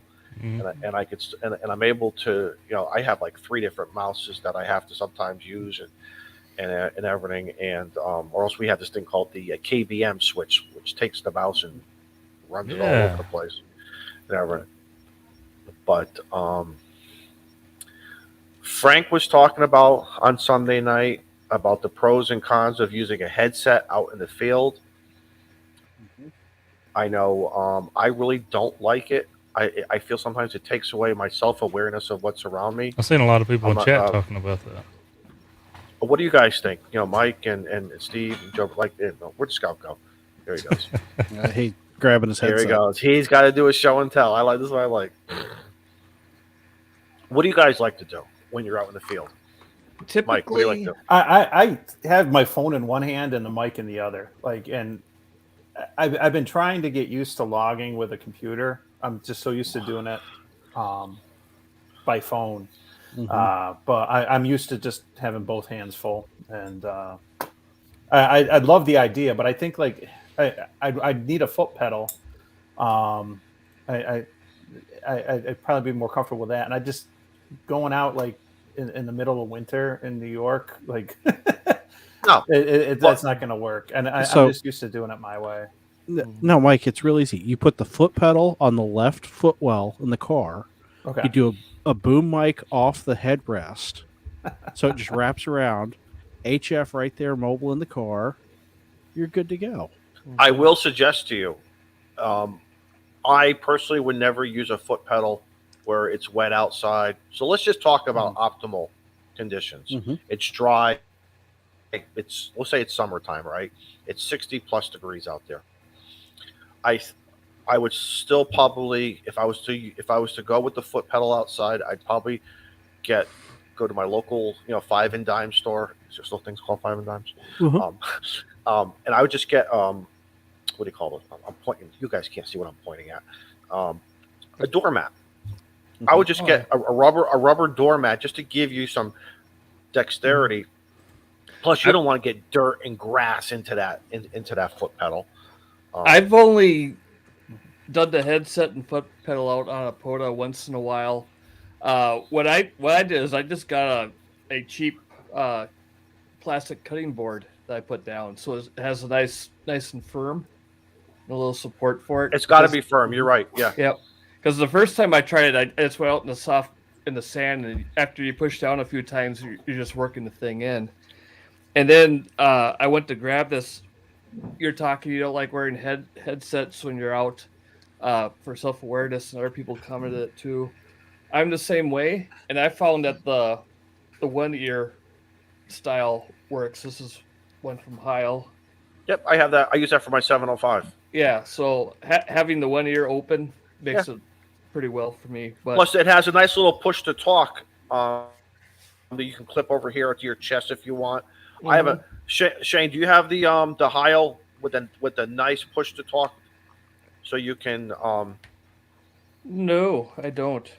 Handle, put it in your hand. That's a real nice. I have that down in the shack. Okay. That's a nice option too if you don't want to use a foot pedal. Yeah, I got the nice HC6, and I got it's a foot pedal, but my foot pedal. I was gonna say I like a foot pedal, and I like headsets for like club operations, where everybody wants to come right up behind you and talk, and you're trying to hear the radio. Give me a headset. Right. Good point. If I'm just out operating, hitting one of the local parks, now maybe an earphone, not necessarily a full headset. Yeah, it's very rare that I'll have the headset out. I think the last time I did that was like last summer's Support Your Parks, where I was sitting up for a long time. I had the 991A out and everything, and I was loaded for bear. Most of the time, I try to pack light, and I just don't bring headsets out there. But I really should, because there's a lot of times you see some of my videos, I'll put my head right on the damn speaker of my radio trying to hear somebody. If I had decent cans with it, could make a lot of difference. But how do you feel about the perception of what's going around you? Is there? I don't like. Also, too, where I park, I will try to park strategically so I could see a better viewpoint. Yep. It's the same thing. Listen, it's the same thing when I go into a restaurant. My back is never to a door. I got to see who's coming in and coming out. It's I don't know if that's just a stupid old man thing or no. Nope, I get it. I got bad genes as well, where self-awareness and what's going around me is important, and I do that a lot too. Especially like if I do a hike in POTA or it's on the air. If I'm near the trail, I'm always watching the trail, and I always make sure I have my antenna in front of me to keep an eye that's still up and not tipped over, but also making sure that people aren't going to be walking into it. I try to set things up where everything in my domain that I'm operating with, as far as the radio, the coax, the antenna, nothing's behind me, so I don't have to worry about some kid running by and clotheslining himself on a piece of coax or whatever. I'll even take my wallet and stick it inside my truck. I don't want it in my pants. I don't want to have to lose. I mean, God forbid I lose my wallet. Sometimes, I mean, I'll even lock my truck. I don't know. It's I don't want you guys to think that I'm very insecure, but again, I think there is some common sense safety things we always just need to do. Well, and and find what works for you. Yeah. And and just go with it. But I think that. And in your line of work, you've seen and heard some things, so the. I've been asked, dude. I've been at some parks where some stuff was really sketchy going on. Yep. And I'm like, but this is a park, and I'm here to play POTA, and you're doing what? I mean, come on. But hey, I'm not the police. I'm not the POTA police. I'm not the environmental police. So, in those situations, I either got the hell out and went back at another time, or I just quickly came in, got my 12, and got the heck out of there. Parks activate. Let's go next. So 2 years ago, 2 years ago, we did the AR field day, and I worked with a guy at, obviously different than POTA, but his foot switch was, you guys, I don't know if you play guitar, but remember the old school switch? They're like the guitar switch foot pedals? Yeah. And they're like that little metal round, momentary switch. And so uncomfortable because, you take your shoes off to go into like the trailer or whatever, and like this little pin. So I went on Amazon because I really enjoyed operating with a foot switch. I went on Amazon. If people want to know, I bought the TFS 201, and I bought two. I thought he was going to tell us you bought a special pair of Crocs. No, this is the pedal. I bought it, TFS 201. I bought two at the time for like $18 or something like that, and I just bought the RCA connector for the end. And honestly, these things, they work fantastic. They work really good. If you're running a pileup, like a foot pedal is on SSB, a foot pedal, it keeps your hands clean. You can play with the radio, you can adjust everything that you want to adjust and log, and you can just hit the foot switch. I really enjoy it, especially if you're running a pileup. But I don't know. I guess kind of like Shane, you were saying, you put down a cutting board underneath the foot pedal. That makes a lot of sense. Those cheap plastic cutting boards. It's yeah. Do you guys also because this happened to me once. It was so embarrassing. It happens once, and then, like I said, it'll never happen again. When I call as a frequency in use, wait a couple of minutes or a couple seconds, probably about a minute or two, I should say. Everything's good. I'm looking around on the POTA, on the spotting page, so I'm not interfering with anybody, doing. And then once I'm good, hit that lock button, because nothing is worse than hitting that VFO, even just a slight. Yep. You know what I mean? You're off free. Even though they're supposed to be, tuning to you, tuning to your, but still, nothing is worse than being, a lid, I guess. Yep. I did that once before. I was working through a pileup, and somebody says, "Oh, by the way, your you're spot on a different frequency. And I'm like, really? What frequency? And they said the frequency. And, oh, that's where I am. He's like, no, you're not. And I look at, yeah, you're right. I'm not there. I'm 2 KC off. Yep. No, I have a And on the nothing, front of and nothing my is more frustrating.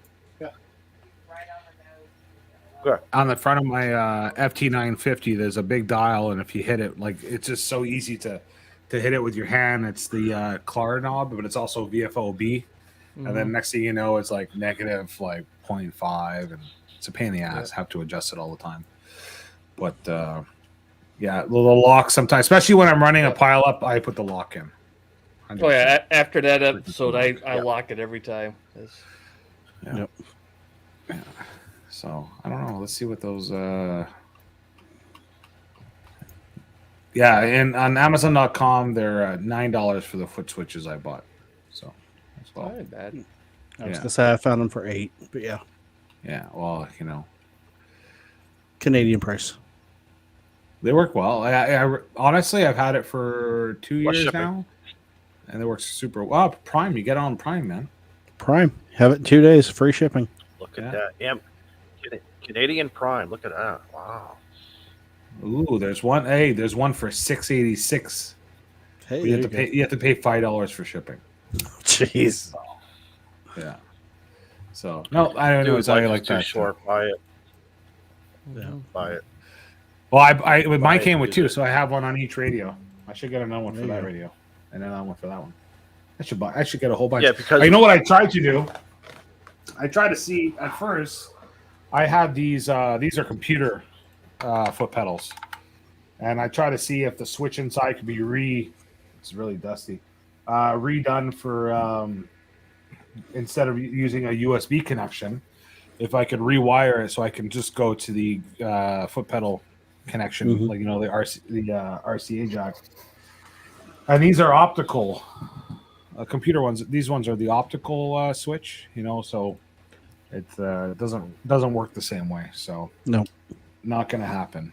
So I try to hook that up to do the foot pedal. It works for the foot pedal for the Discord talk, push the talk on Ham Radio Crash Course, but yeah, it's easier to push the space bar.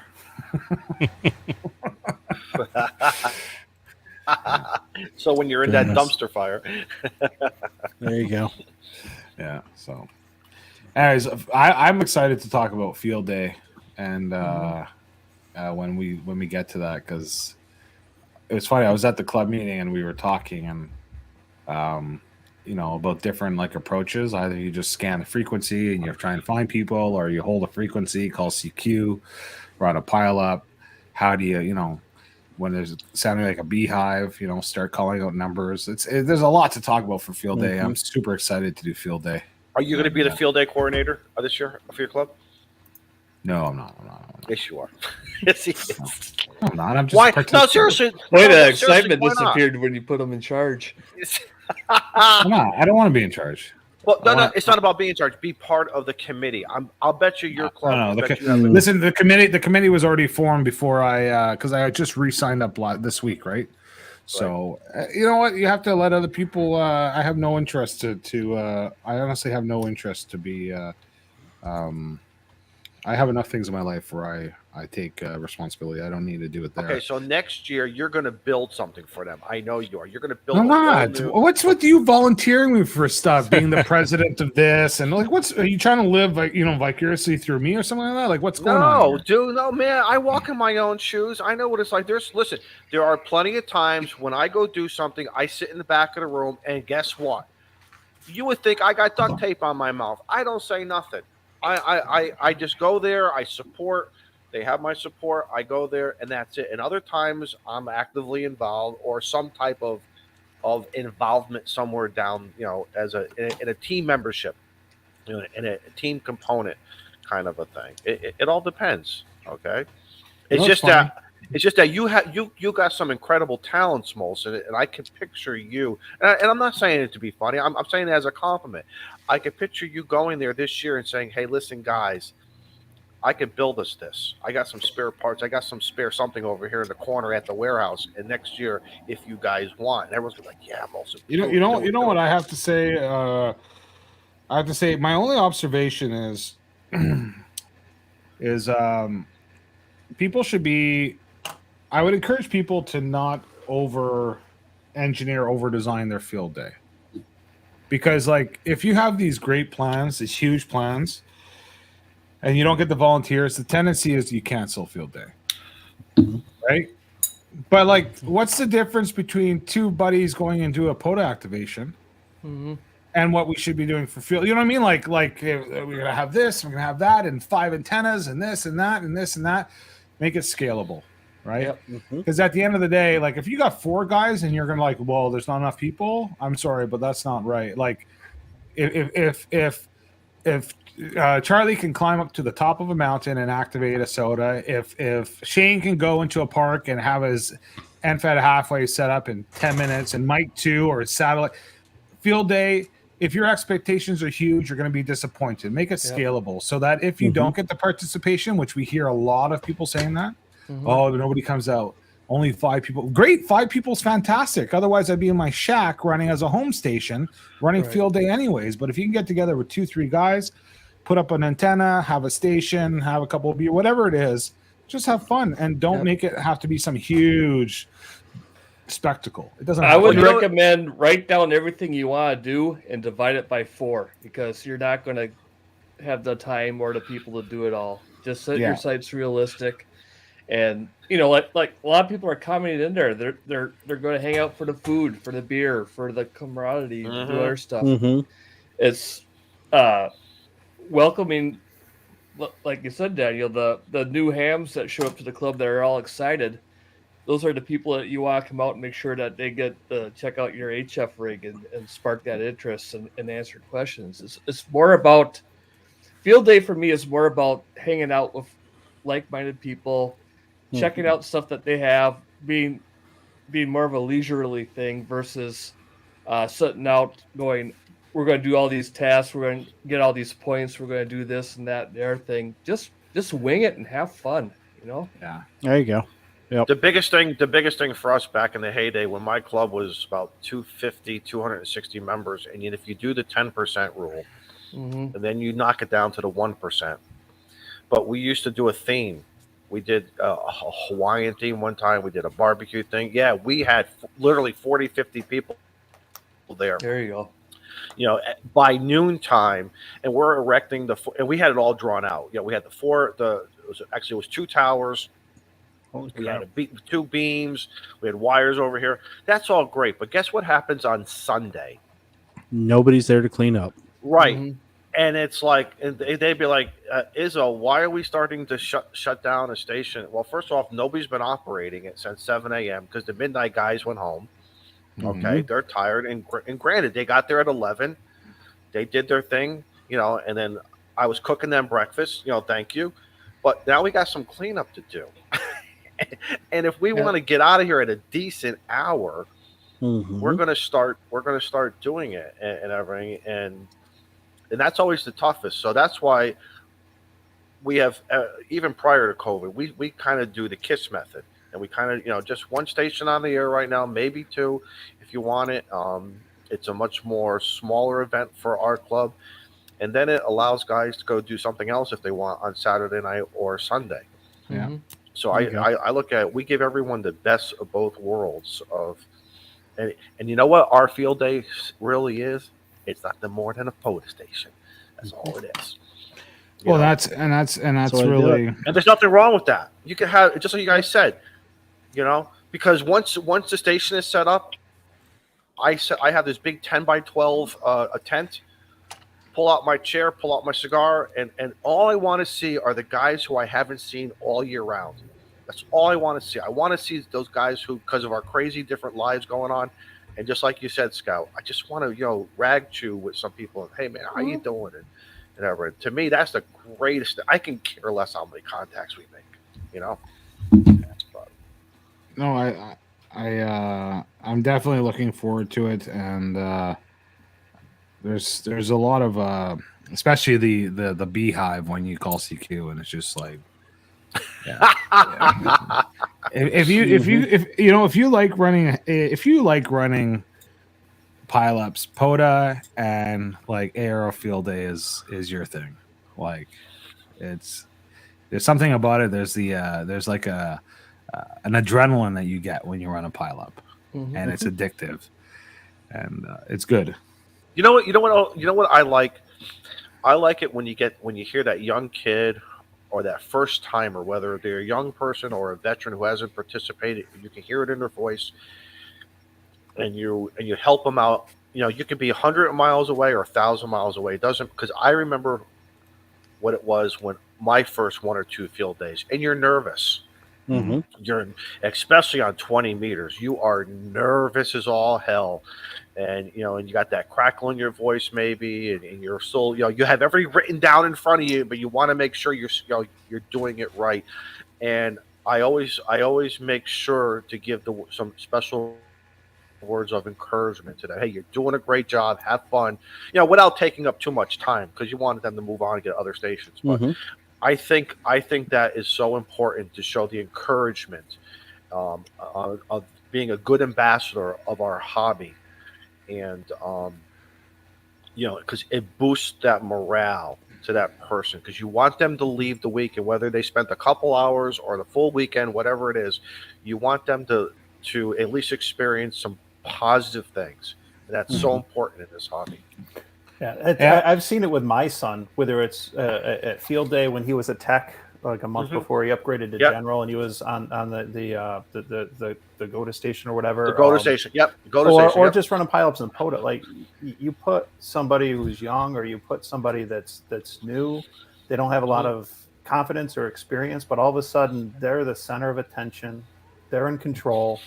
And after they get a couple in the log, it's just you see it in their face.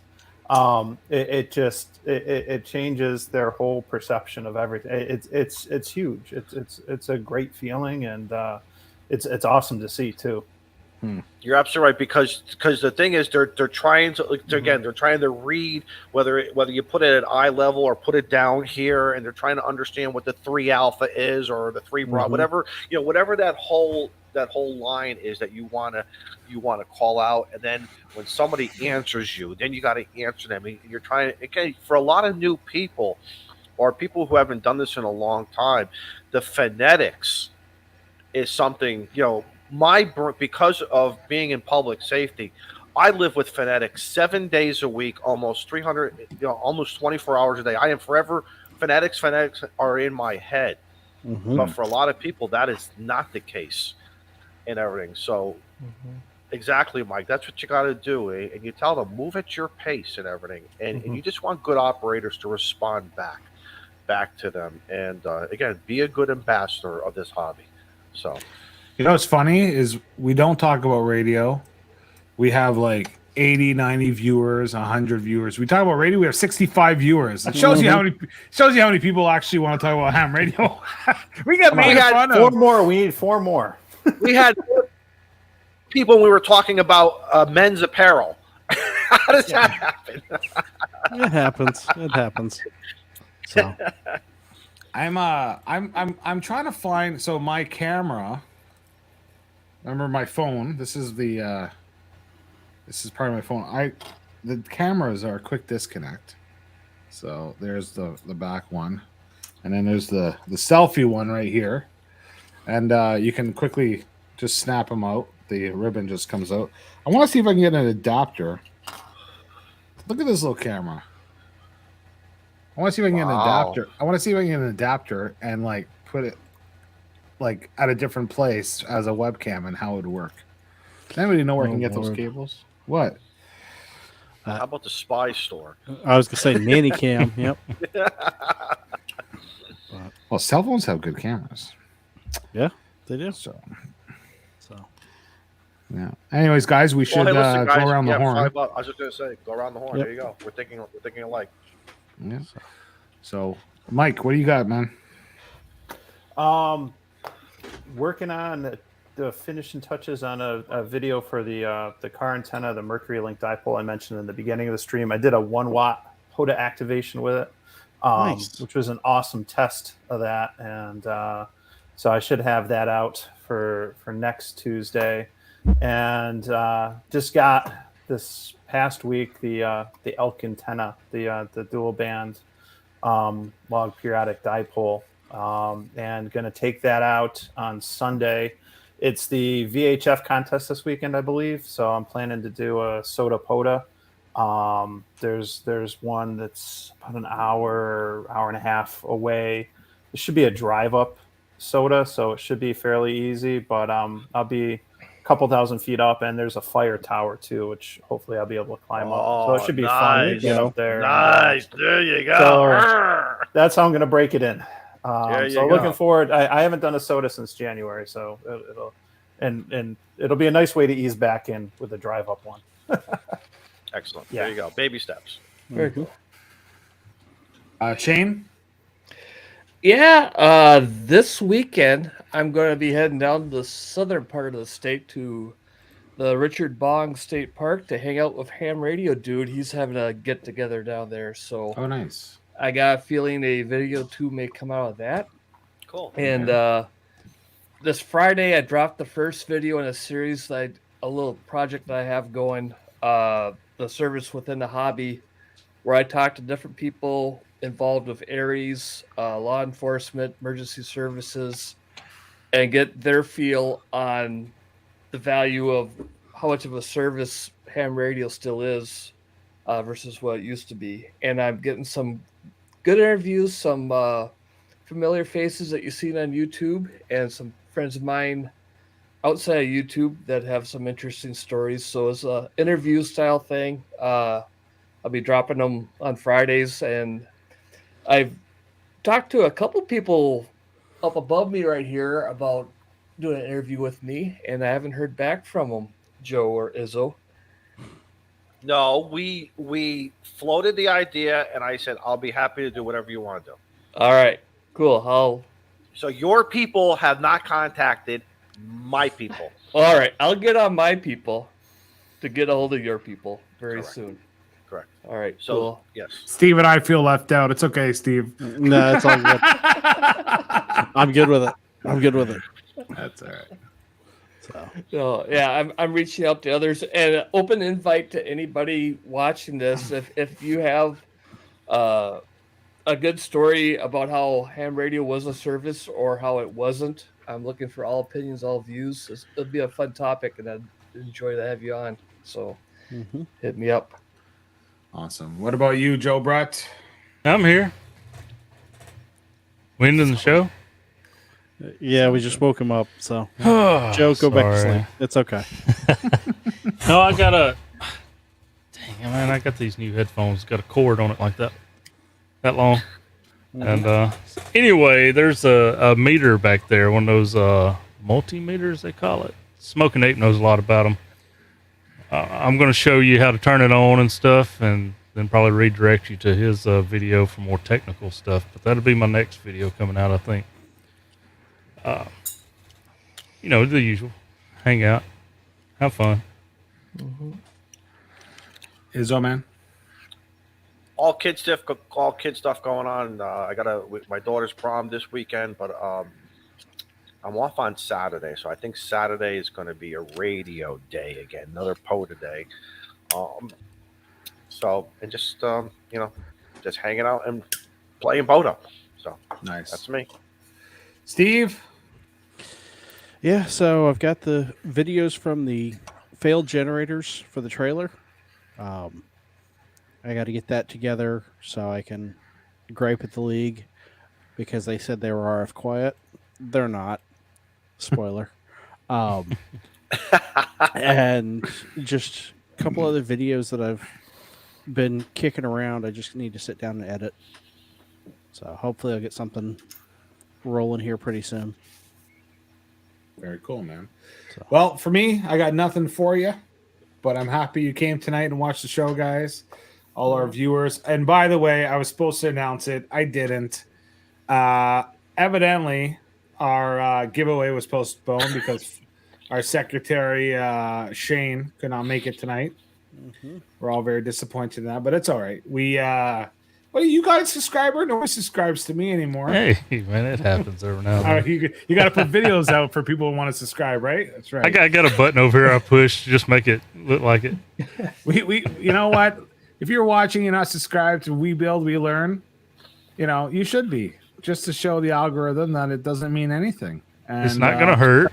You'll never get a notification. It's not going to bother you. If you do, it's like Christmas. If it do, Exactly. listen, if you get a movie, it's like, after Dad left to go get milk and he's been gone for 20 years, and then he shows up. He shows up at the door one day. It's kind of like that experience. That's what it's going to be like, right? Subscribing to You Build, You Learn is the exact opposite of subscribing to Columbia House Records. Or there, you forget about stuff. Just keeps coming and coming and coming. That's right. But, The album still came in. Yep. But Daniel, there's nothing. You're waiting for something. There's nothing. You know what? Maybe I'll surprise y'all. Listen, I did get all my videos from this put onto my new phone, and I got videos on here. I got recordings. But listen, we really appreciate you guys watching. All 60 who stuck out to the end, and I hope you have a great week. Get on the radio, have some fun, and 73 to everybody. And Steve, you got that beautiful, succulent outro? Hit it. Yep. Goodbye. 73.